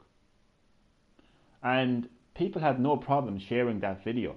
People had, let's face it, we all know somebody, whether it's your friend or your family, who will take out their phone and call you over and say, oh God, look at this. Oh, you can see him getting killed. Oh, you can see him getting shot. You can see the blood and everything. Oh man, this is crazy.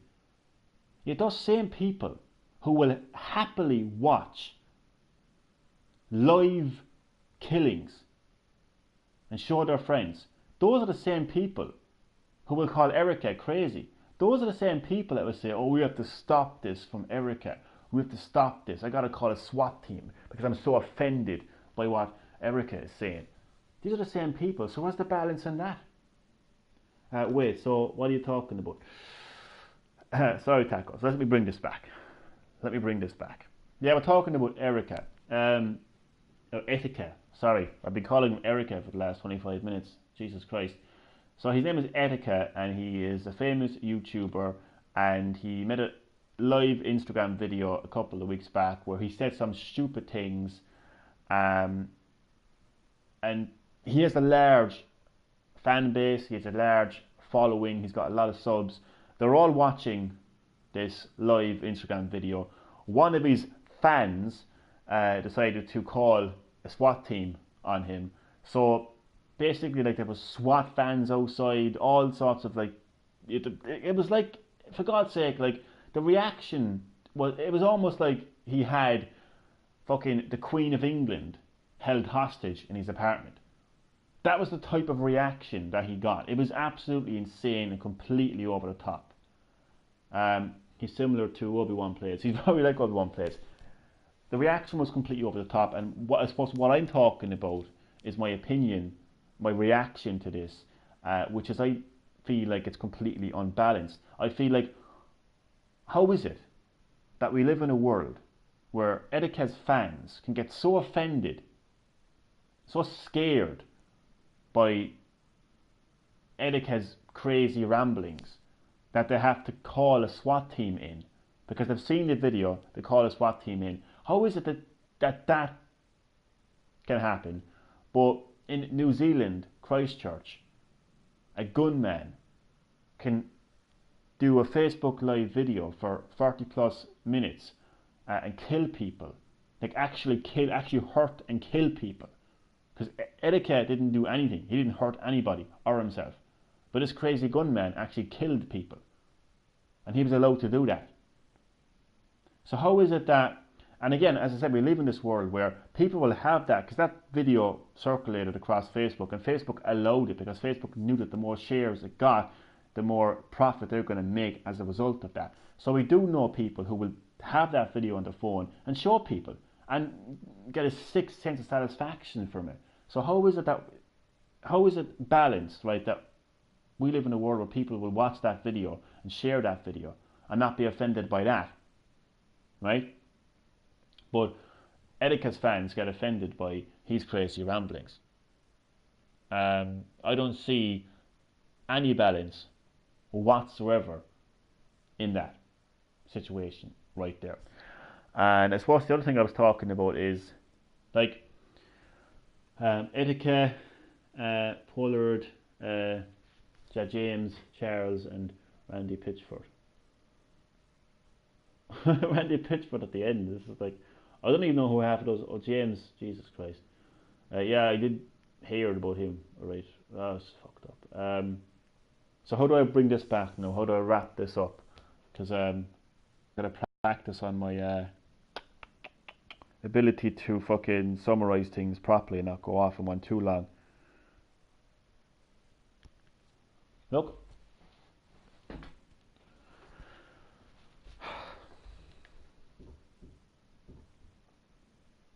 A YouTuber who says stupid things on Instagram, on a live Instagram video, is not hurting anybody. It's not hurting himself. It's not hurting other people. There is no harm done whatsoever. You have now been, for fuck's sake, man. Yeah, I heard about him today and I don't want to hear about him, to be honest with you. I couldn't give a fuck who he is. So, Etiquette hasn't caused any harm. Yet, like,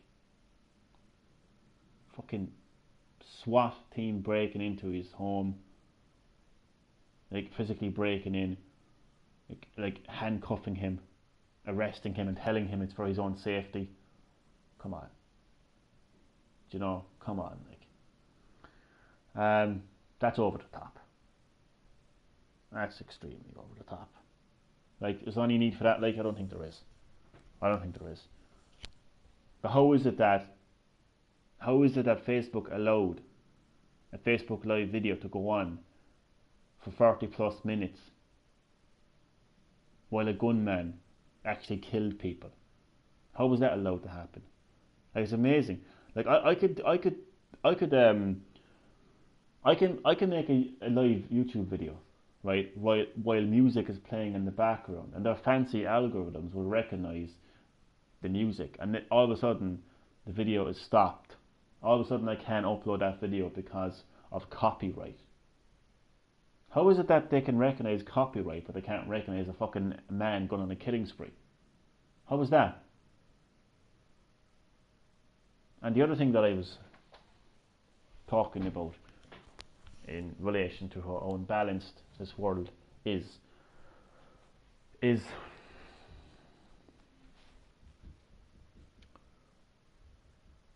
like, if you think, he's been called by the police before and sent to rehab by his ex-girlfriend.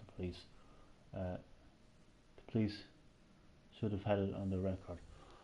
Yeah, but like, I don't know how they do things in America, to be honest with you. Like, I just think they're a bit over. I just think they're a bit off the top.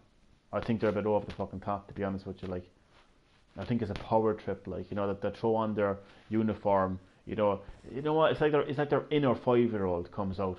Their inner 5-year-old. You know, oh, look at me, I'm a police officer. You know, I can tell you what to do. So come up the fucking stage, like, you know. I'm not saying all of them, like, a lot of them are. It's a power fucking trip. Like, to throw on that fucking uniform, they fucking have that power, and we can do what we want to you, and you can't do fuck all, and fuck off. Fuck off. You know what I mean? They're going to die the same way anyone else is going to fucking die in this world. But yeah, the other thing that I was talking about is, like, this guy that I'm talking about in New Zealand, Christchurch, well documented, well reported on, that he killed Muslims because of their religious beliefs. But the thing is, I get what you're saying. Thank you. The thing is, they are Christians killed every day of the week because of their religious beliefs. It happens every single day of the week. It's the same terrorism that happens to Muslims. It's the exact same thing, but there's no balance because the entire world will tell you to pray for Muslims who are attacked for their religious beliefs and killed for their religious beliefs. But the world will at the same time bury their heads in the sand and turn a blind eye to Christians who are killed because of their religious beliefs. And I don't know what it's like across the world, but I know that in Ireland, like, it's almost like the mentality is, why should we care about Catholics? Why should we care about Catholics? Look at what they did. I mean, who's they? Who the fuck is they? Who's they? Who the fuck is they? Like, oh, the Catholic Church. The Catholic Church is a fucking institution. It's a worldwide institution. We're talking about fucking millions upon millions of fucking people involved in the. So every single one of those people is responsible for the actions of like fucking 5% of that institution. Like a handful of priests who abuse their power and abuse kids. So you're gonna blame and attack and vindicate an entire fucking institution because of a handful of people. Yet the prophet of an entire religion, Muhammad, is an actual paedophile who actually had sexual intercourse with a 6-year-old girl and actually married her. That's a prophet. That's an actual prophet that the Muslim people are actually praying to right now. You know, the crusade was decades ago. But this is not like I'm not even talking about the crusade. Like across Middle Eastern countries, Christians are killed on a regular basis because of their religious beliefs. It's not just Muslims that are targeted. It's not just Muslims that are prosecuted. It's Christians as well. And I'm saying, like, why should we bury our heads in the sand? Why should we turn a blind eye to Christians who are being prosecuted? We're going to blame what a couple of a handful of paedophile priests did. We're going to blame what a few blind and ignorant, high-profile members of the Catholic Church did to cover it up. We're just going to look at that and we're going to say, yeah, that justifies they deserve it. Is that what you're saying? Well, what if I turned around to you and said that the entire Muslim community deserves to die because their actual prophet, was a paedophile? What would people have to think about that? What would people have to say about that? I don't even think I actually have to ask that question because it's quite simple, really. I mean, you're a racist, you're sick in the head for saying something like that. How could you say something like that? Well, how could you bury your head in the sand and turn a blind eye to the killings of the Christian community because of their beliefs, simply because you don't like what a handful of priests did? It's the exact same thing. It's about, I'm a man of balance. I like balance. You can't, like, you know what I mean? You can't just, like, attack what I said, right? You can't attack what I said, but at the same time expect everybody to defend the other side. So the question of the day before I end the stream and get some sleep. I'll think about this question now, actually. Try to make it an interesting one if I can. No, I'm actually going to make this really interesting, actually.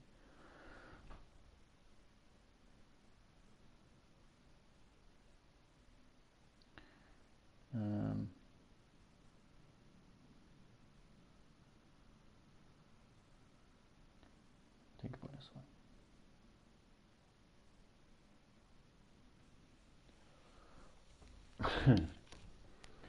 Yeah, it's a pretty weird question. I don't care. Surprised how YouTube hasn't suspended my account by now. But I honestly, at this stage, as long as I know what I'm saying, I don't really give a shit who gets offended. So the question of the day on Green Herb Gaming is, which is worse? Being part of a religion that has played a part in covering up the activities of paedophile priests, or being part of a religion that worships a prophet who had sexual intercourse with a 6-year-old girl and married her at 9. Which is worse? That's my question. That's my question of the day for Green Herb Gaming.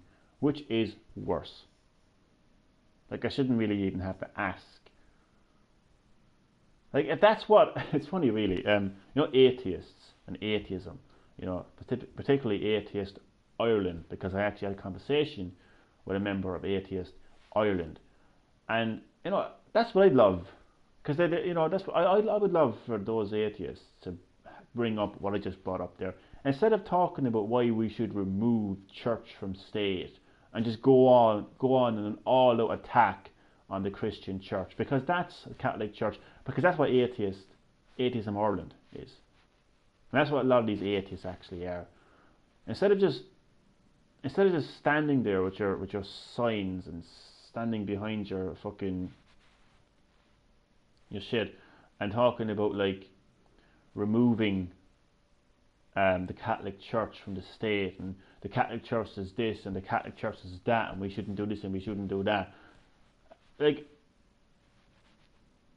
I would have thought that atheists would be kind of like looking at how dangerous religions actually are and kind of what they cause.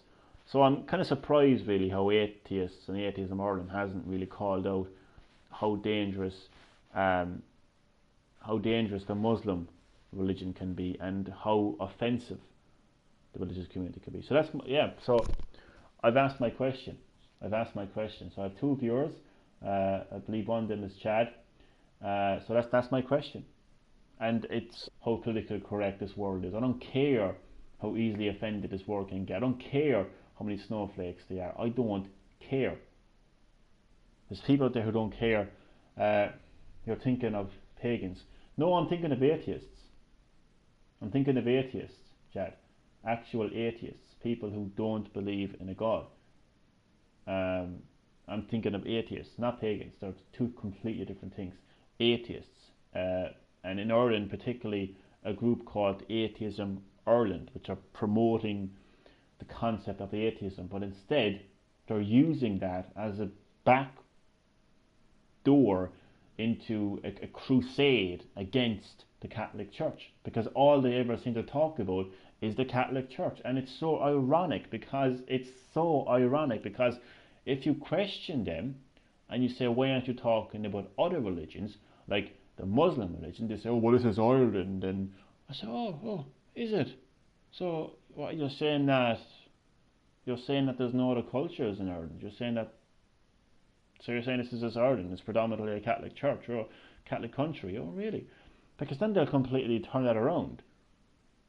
If you said, for instance, there's talk about Catholic churches and schools having to remove Catholic statues because Muslim people are offended.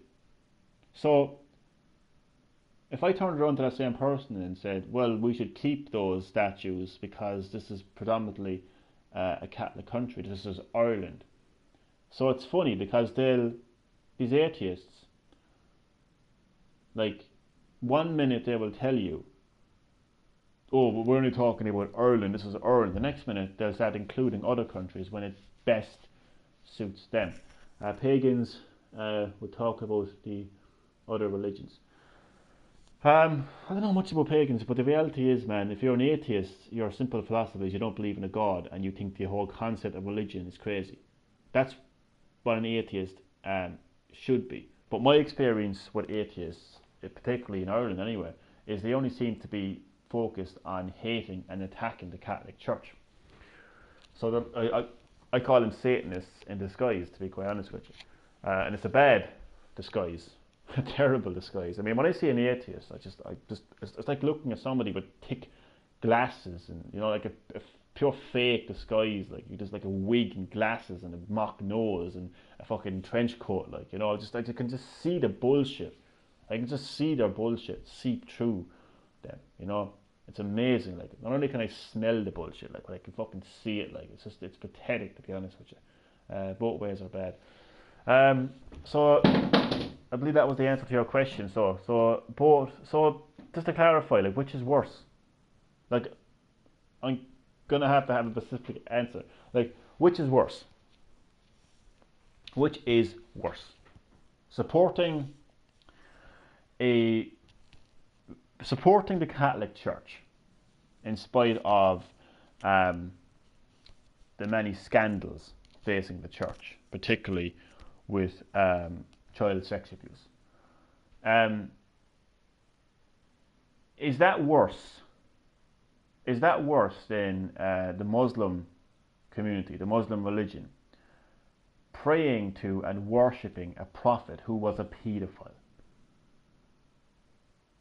So, which is worse? That's my question. That's my question. And as I said, I don't care if that offends somebody. Do you know what offends me? Somebody passing a phone to me and say, "Hey, watch this guy getting killed." That offends me. But we live in a world where everyone does that, and we live in a world where people will share videos of dogs being mutilated, dogs being beheaded and burnt. You know, like, there's so much graphic content being shared across social media. That doesn't seem to offend anybody.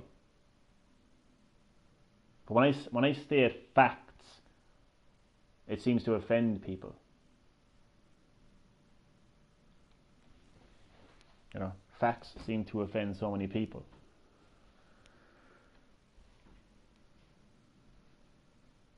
Always amazes me by how unbalanced this world is, and it amazes me even more just how offended people get when you simply sting them with the truth, because the truth does sting.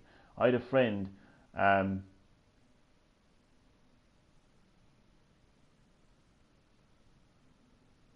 wait, no, let me just, you had a friend that did what? School with JFK.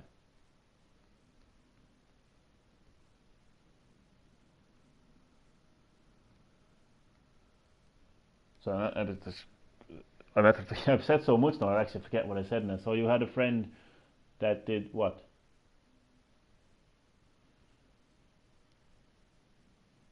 But yeah, like, I mean, I'm going a bit too in depth here with things, like, but I just really strongly feel like there is no balance in this world.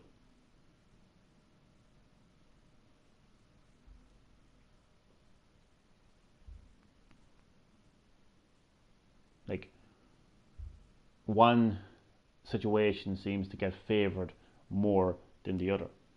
Like, I've went on about it as per usual for far too long. But it all started with etiquette. It all started with etiquette.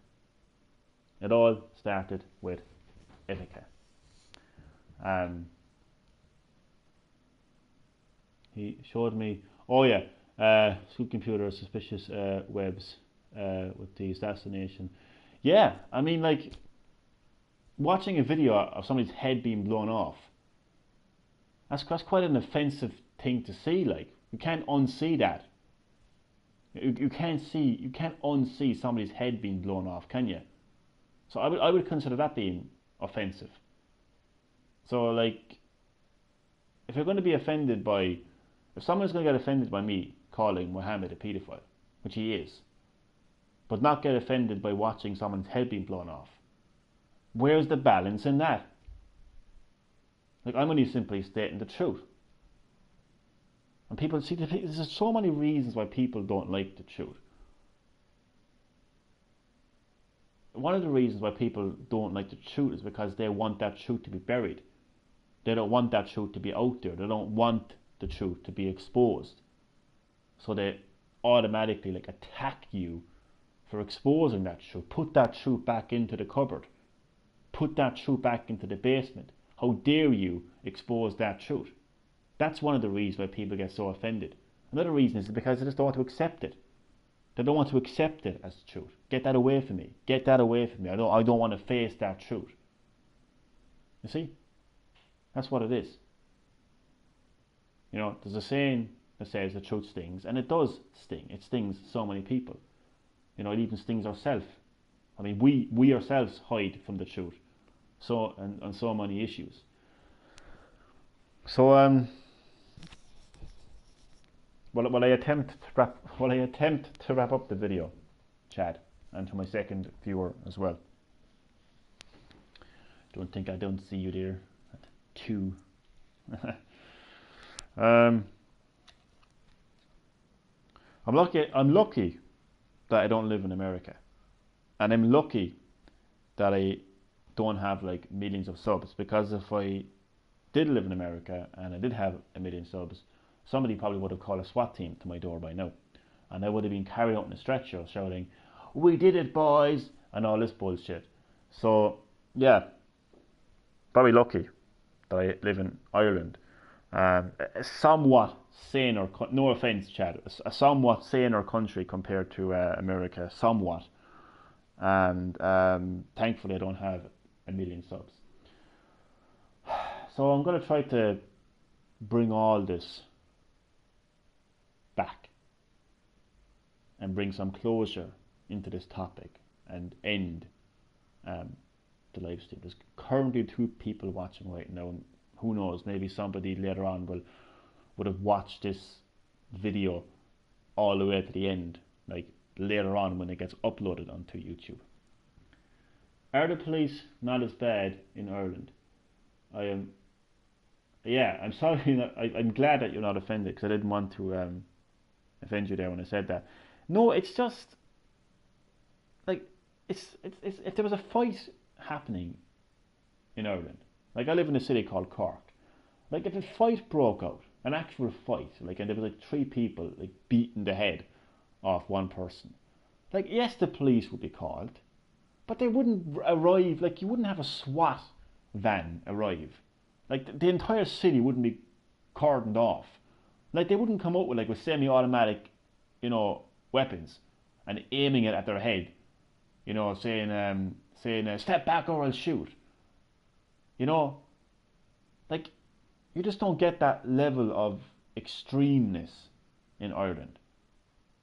You know, they're just not that extreme here. You know, like, yeah. So that's what I would say there. Is social media to blame? Is social media to blame as well? Look, I think social media has to blame for a lot of things, to be honest with you. So that will answer that question. But I do want to bring everything I've said back. I do want to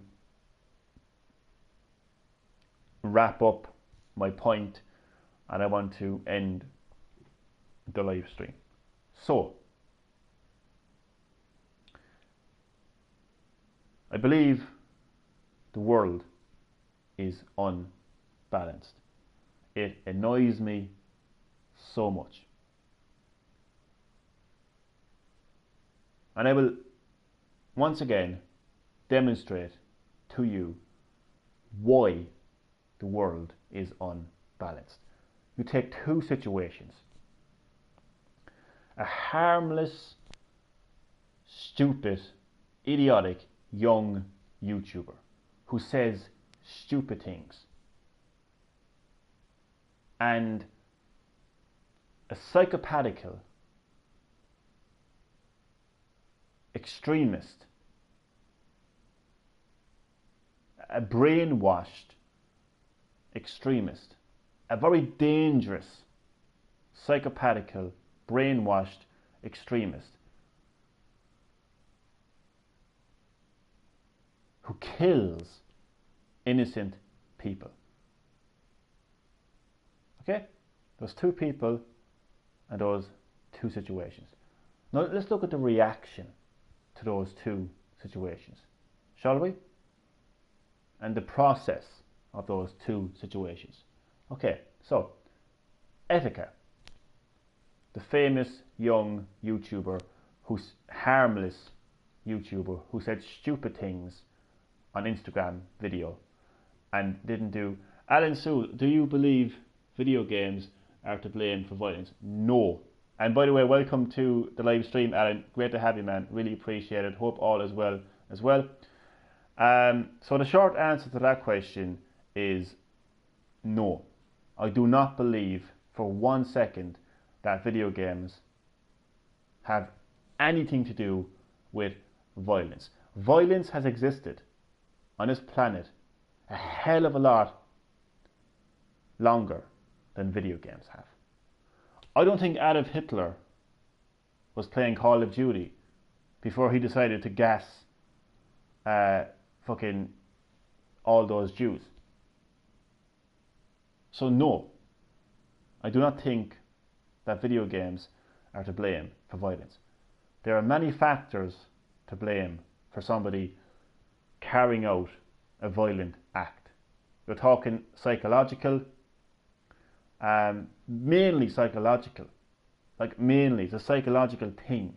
Like something psychologically will cause you to commit a violent act. It's nothing to do with video games whatsoever. So yeah, short answer there is no, I do not think that is the case. So to get back to those two situations, so we've got Etika, the young, crazy, harmless YouTuber who says stupid and crazy things, didn't harm anybody, didn't harm himself. And you have the psychopathical, deranged, very dangerous, extremist psychopath who sets out and kills people. And let's look at the two situations and how unbalanced they are. Let's look at the reaction to those situations and how unbalanced they are. This YouTuber, Etika, right? A SWAT team is called to his premises. Right? They break into his apartment. They forcefully arrest him and scare the living shit out of him for simply being a stupid YouTuber who said stupid things. He harmed nobody.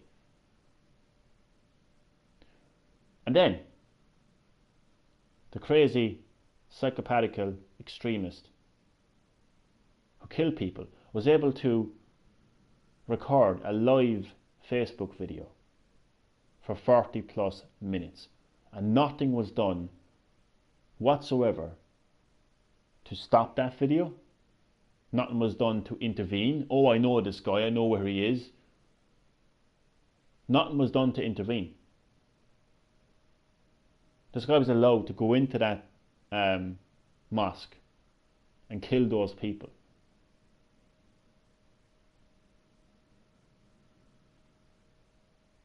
And while this video was circulating online, you know for a fact, you probably know people, we know people who will have that video on their phone or computer and start showing it. Oh my God, look at this. I have a friend, and I don't care if he's listening to this. I'll call him out, Anthony Keenan. Anthony Keenan, okay? Was talking to me about that video, and he literally said to me, it was like Call of Duty.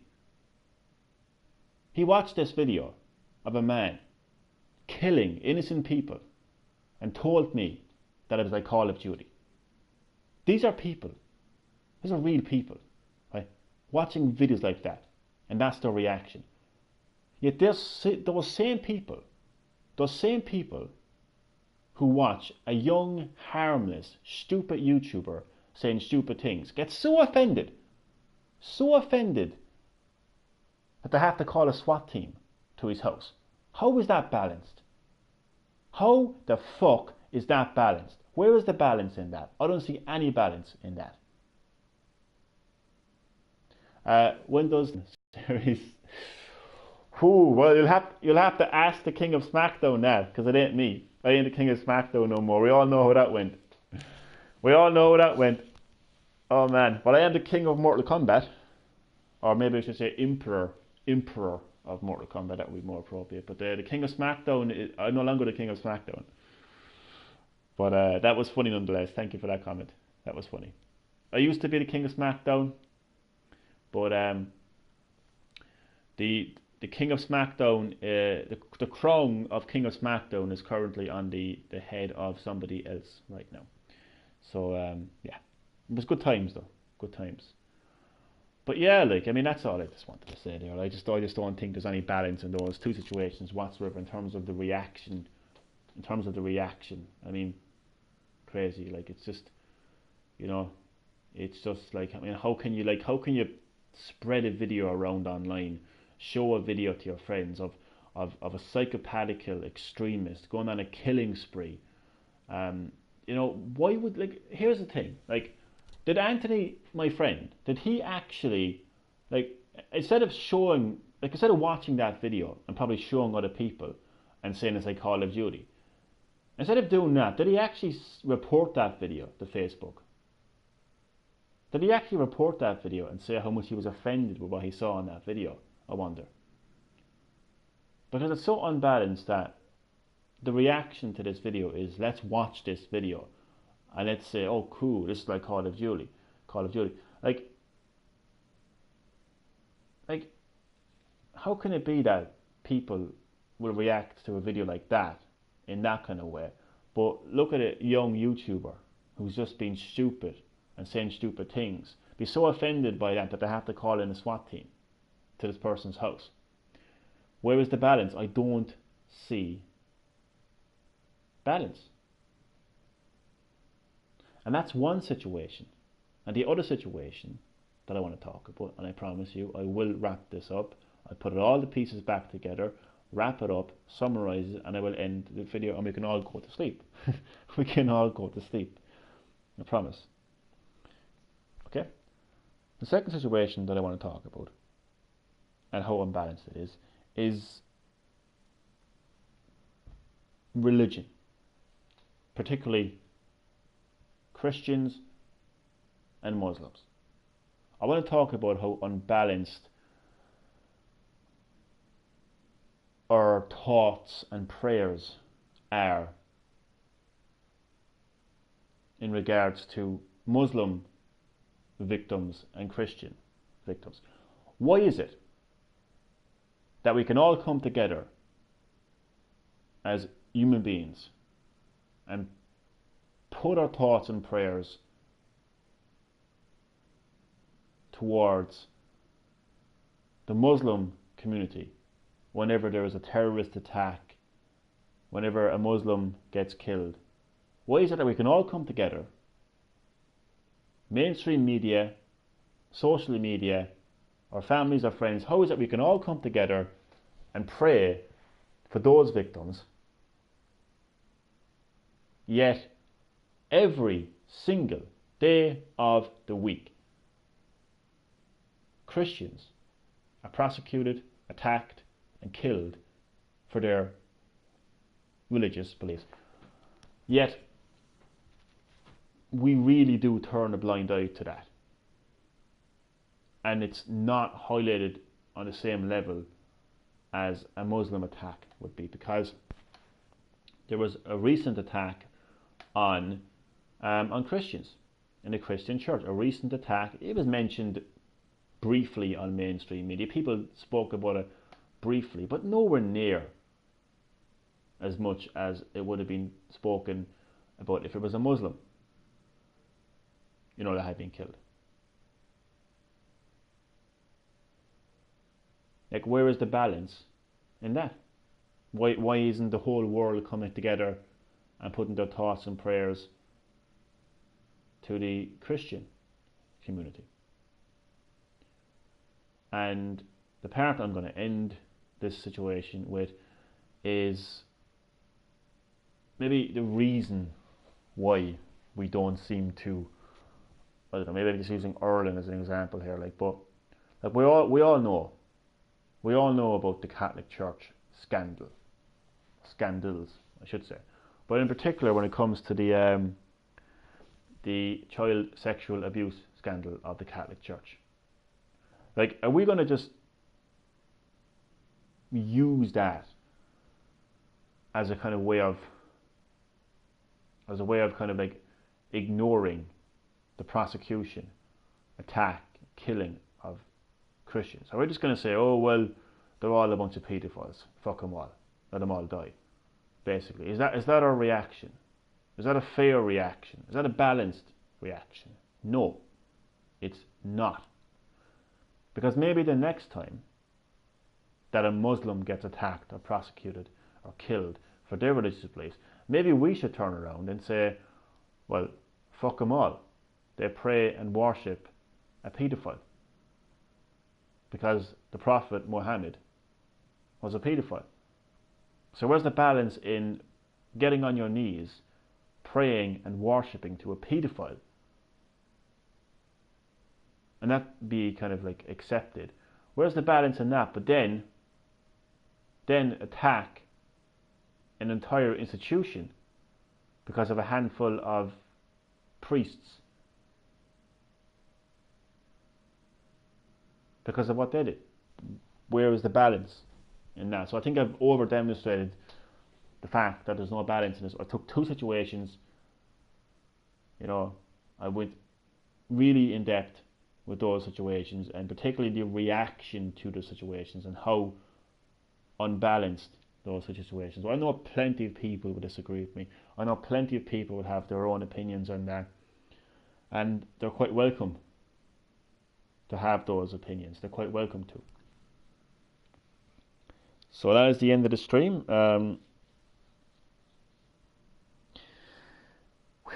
So started off with some Last Guardian gameplay, ended with a bit of Johnny Talks. I always like to throw in a bit of Johnny Talks whenever I can.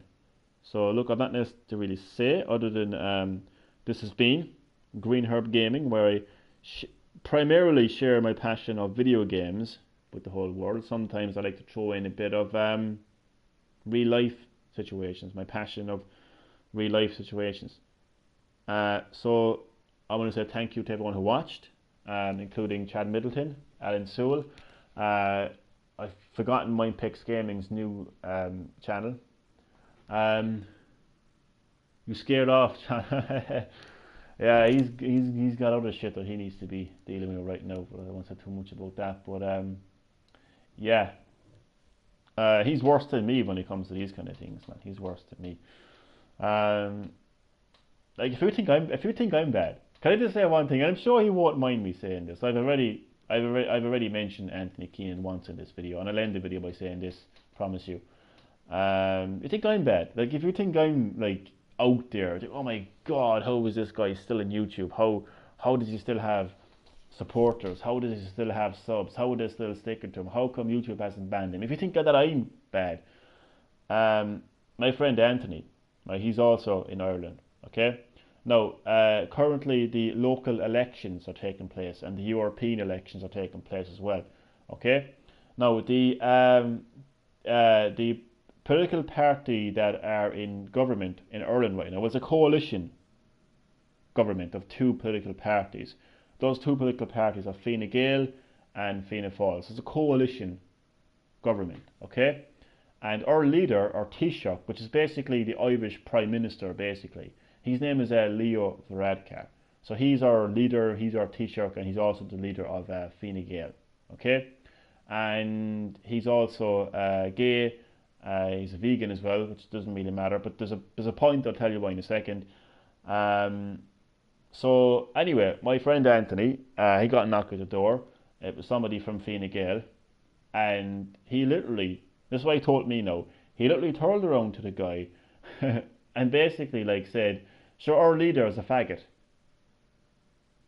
straight out said it to him. This is a guy from Fine Gael now, from Leo Varadkar party. Literally turned it out and said, "Sure, fuck it, our Taoiseach is a faggot." Now, how he hasn't been charged or arrested for it, I don't know. But if you think that I'm bad, the only reason I'm saying the only reason I'm saying this, right, is because if anyone out there thinks that I'm like crazy, that I'm out there, I mean, I wouldn't say something like that, and I'm not just like tooting my own horn here. Like, I mean, I wouldn't say something like that. I don't have anything whatsoever against that man's sexuality. Nothing whatsoever against it. Whoever he wants to like, whoever he wants to spend time with, that is his business. That has nothing to do with me, and it has nothing to do with him being the leader of the country. I have a lot of issues with Leo Varadkar, trust me, in terms of how he runs our country, in terms of how he handles things. I've got a lot of issues against him, but his sexuality does not concern me the slightest. I don't see why that would affect me.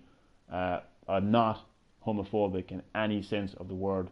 I do have my opinions, however, on the LGBTQ plus movement, because that's what it is. It's a movement.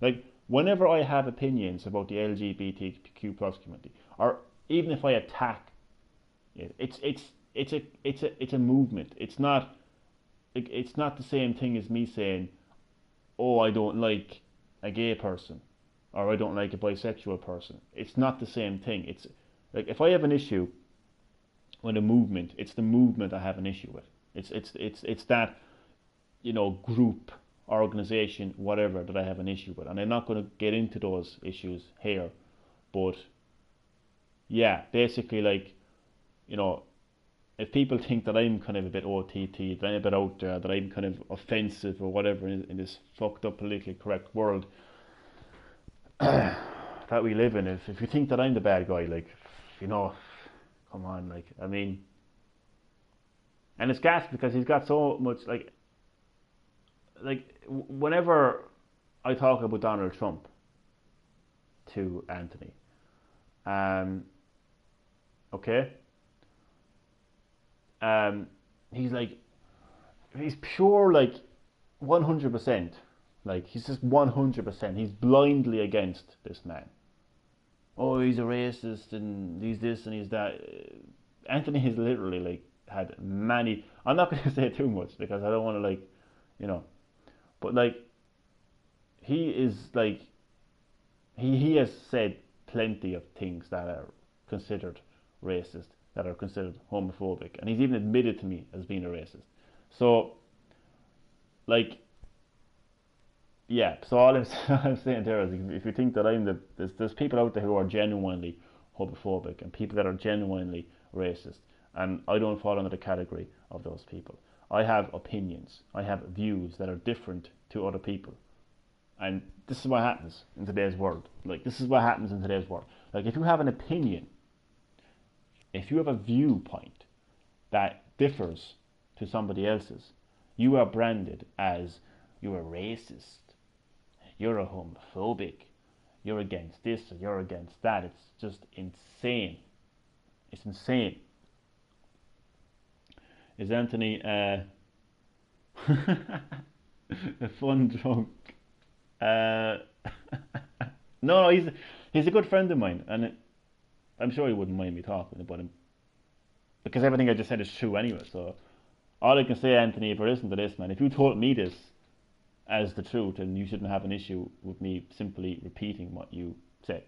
But yeah, he literally turned around to a canvasser, like a campaigner for the Fine Gael political party, which are basically one half of the coalition government of Ireland, and basically called the leader of that political party and the leader of the country a faggot.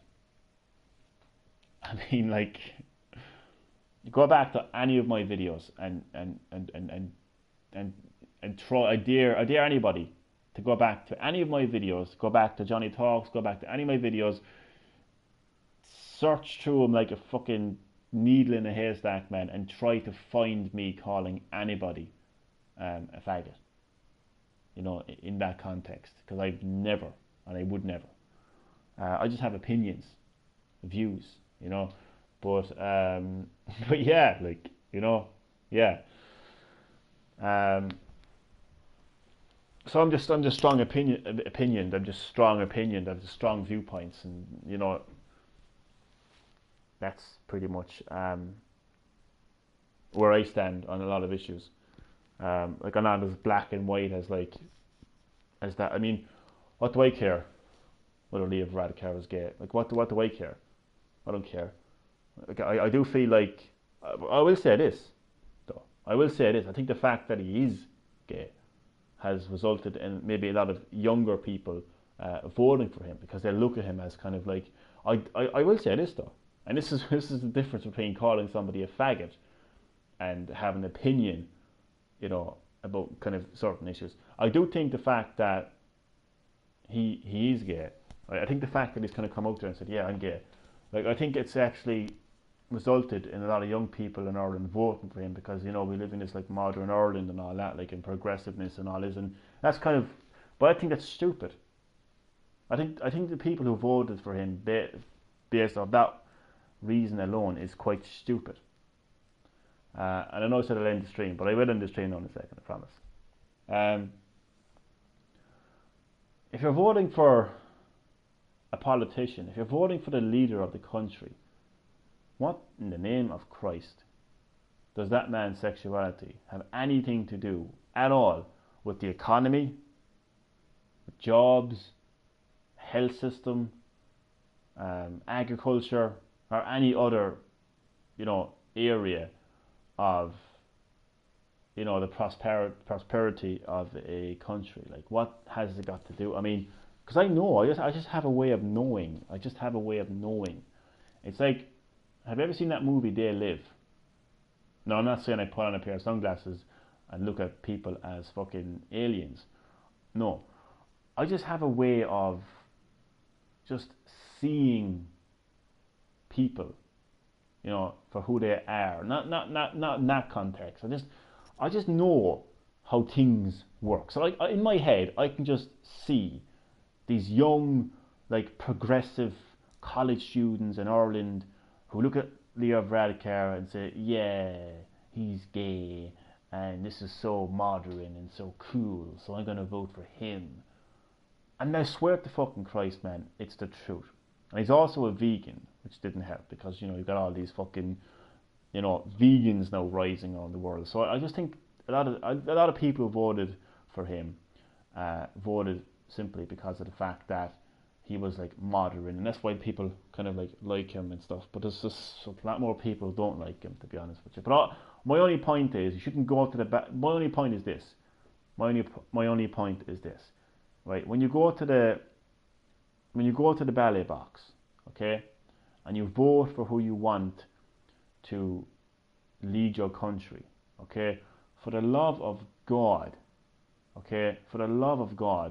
just don't take into consideration the person's personality or the person's sexuality, whether that person, right, likes a man or a woman, or whether that person likes a burger or a fucking carrot. Okay, it shouldn't matter.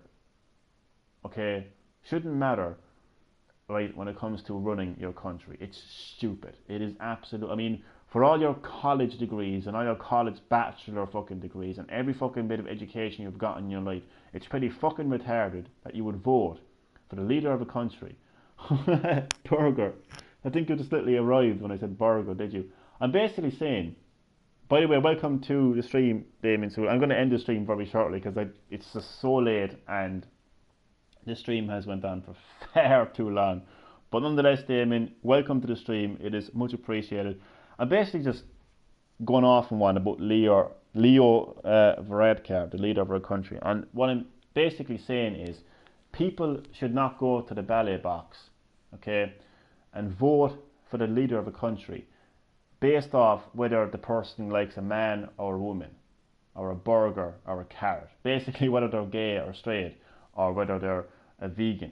It's the stupidest thing ever. I don't think the fact that Leo Varadkar is a vegan is going to make your economy go stronger, or it's going to give you more jobs, or it's going to fix the healthcare system. It's completely irrelevant. It's a stupid thing. And I know for a fact, like I just know, I have this way of knowing. Like you've seen this movie, Damien. Fucking, I forgot the name of it now. They Live, where fucking Roddy Piper is in it. Now again, I'm not saying that I have a pair of sunglasses and I can see fucking people as aliens. I just have a way of just seeing. I can just see it. I can just see these progressive, like, you know, these progressive modern day young people who are like, oh cool, Leo Varadkar is gay. I like him. He's vegan. I like him. That's why I'm going to vote for him for being a leader of the country. Nothing about his fucking political policies. Nothing about his fucking political background. Nothing about like what this man has achieved in the area of politics. Politics just seems to completely go out the fucking window, and it becomes a popularity contest, which is just retarded. Like that's not how people should vote. And it's the same with Donald Trump. People shouldn't have looked at Donald Trump and said, "Oh, I don't like Donald Trump because he said bad things about women." What the fuck, like? Who gives a fuck what he said about women? What the fuck is that going to matter? Who gives a fuck what he said about women? You know, oh, he looks funny and he talks stupid. I was like, all that matters is how he's going to run the country. All that matters is he going to bring money into the economy, which he actually has in America. All that matters is he going to create jobs, which he has in America. I would believe that economy and jobs are two of the most important things in the prosperity of a country, the future of your country. Like whether the leader of Ireland sits down and eats a burger or a carrot, okay, or whether fucking, you know, he likes a man or a woman, or a man who wants to be a woman, right? It shouldn't matter. But apparently in this fucked up country in Ireland, it seems to matter. Yeah, it's currently 7 minutes past 1. So I think it's time for me to go. I've said enough. All I can say, man, is the world is unbalanced, and the quicker it fucking falls into the fucking depths of hell and burns, the better. Sleep tight, everyone. Sleep tight, everyone. Oh man, I'm full of positivity, aren't I? I'm full of optimism, aren't I? But I swear to God, man, that's how I feel, man. This world is just completely unfucking balanced, man. And you know what, man? I'm going to scare people here. I'm not gone yet, Chad. I'm still here. This fucking world, man, is severely unbalanced. And it's pissing me off to the point, man, where I, with my own fucking hand, man, is going to push this fucking world, right, straight into the depths of hell. You know, God flooded the earth. He flooded the earth because, you know, we annoyed him. Yeah, we annoyed him. I'll fucking burn the world, man.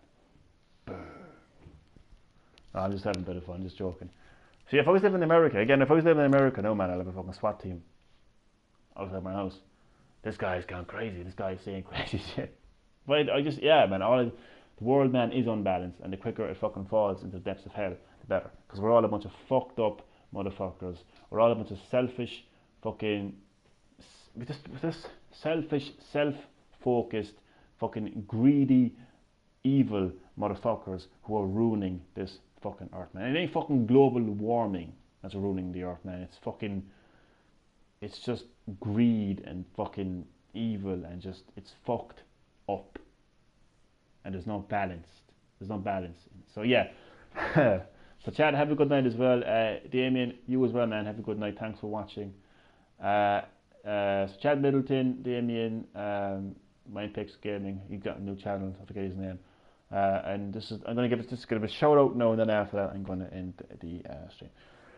So shout out to Galaxy Gamer, Chad Middleton, Aidan Denston, Milkman the Gamer, Mindpix Gaming's new YouTube channel, and Damien and Alan Sewell.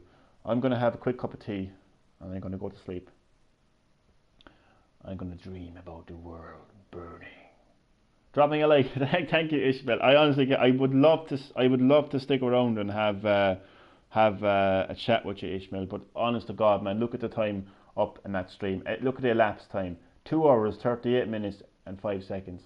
I have, if I go any further, man, the men in white coats will have to take me away.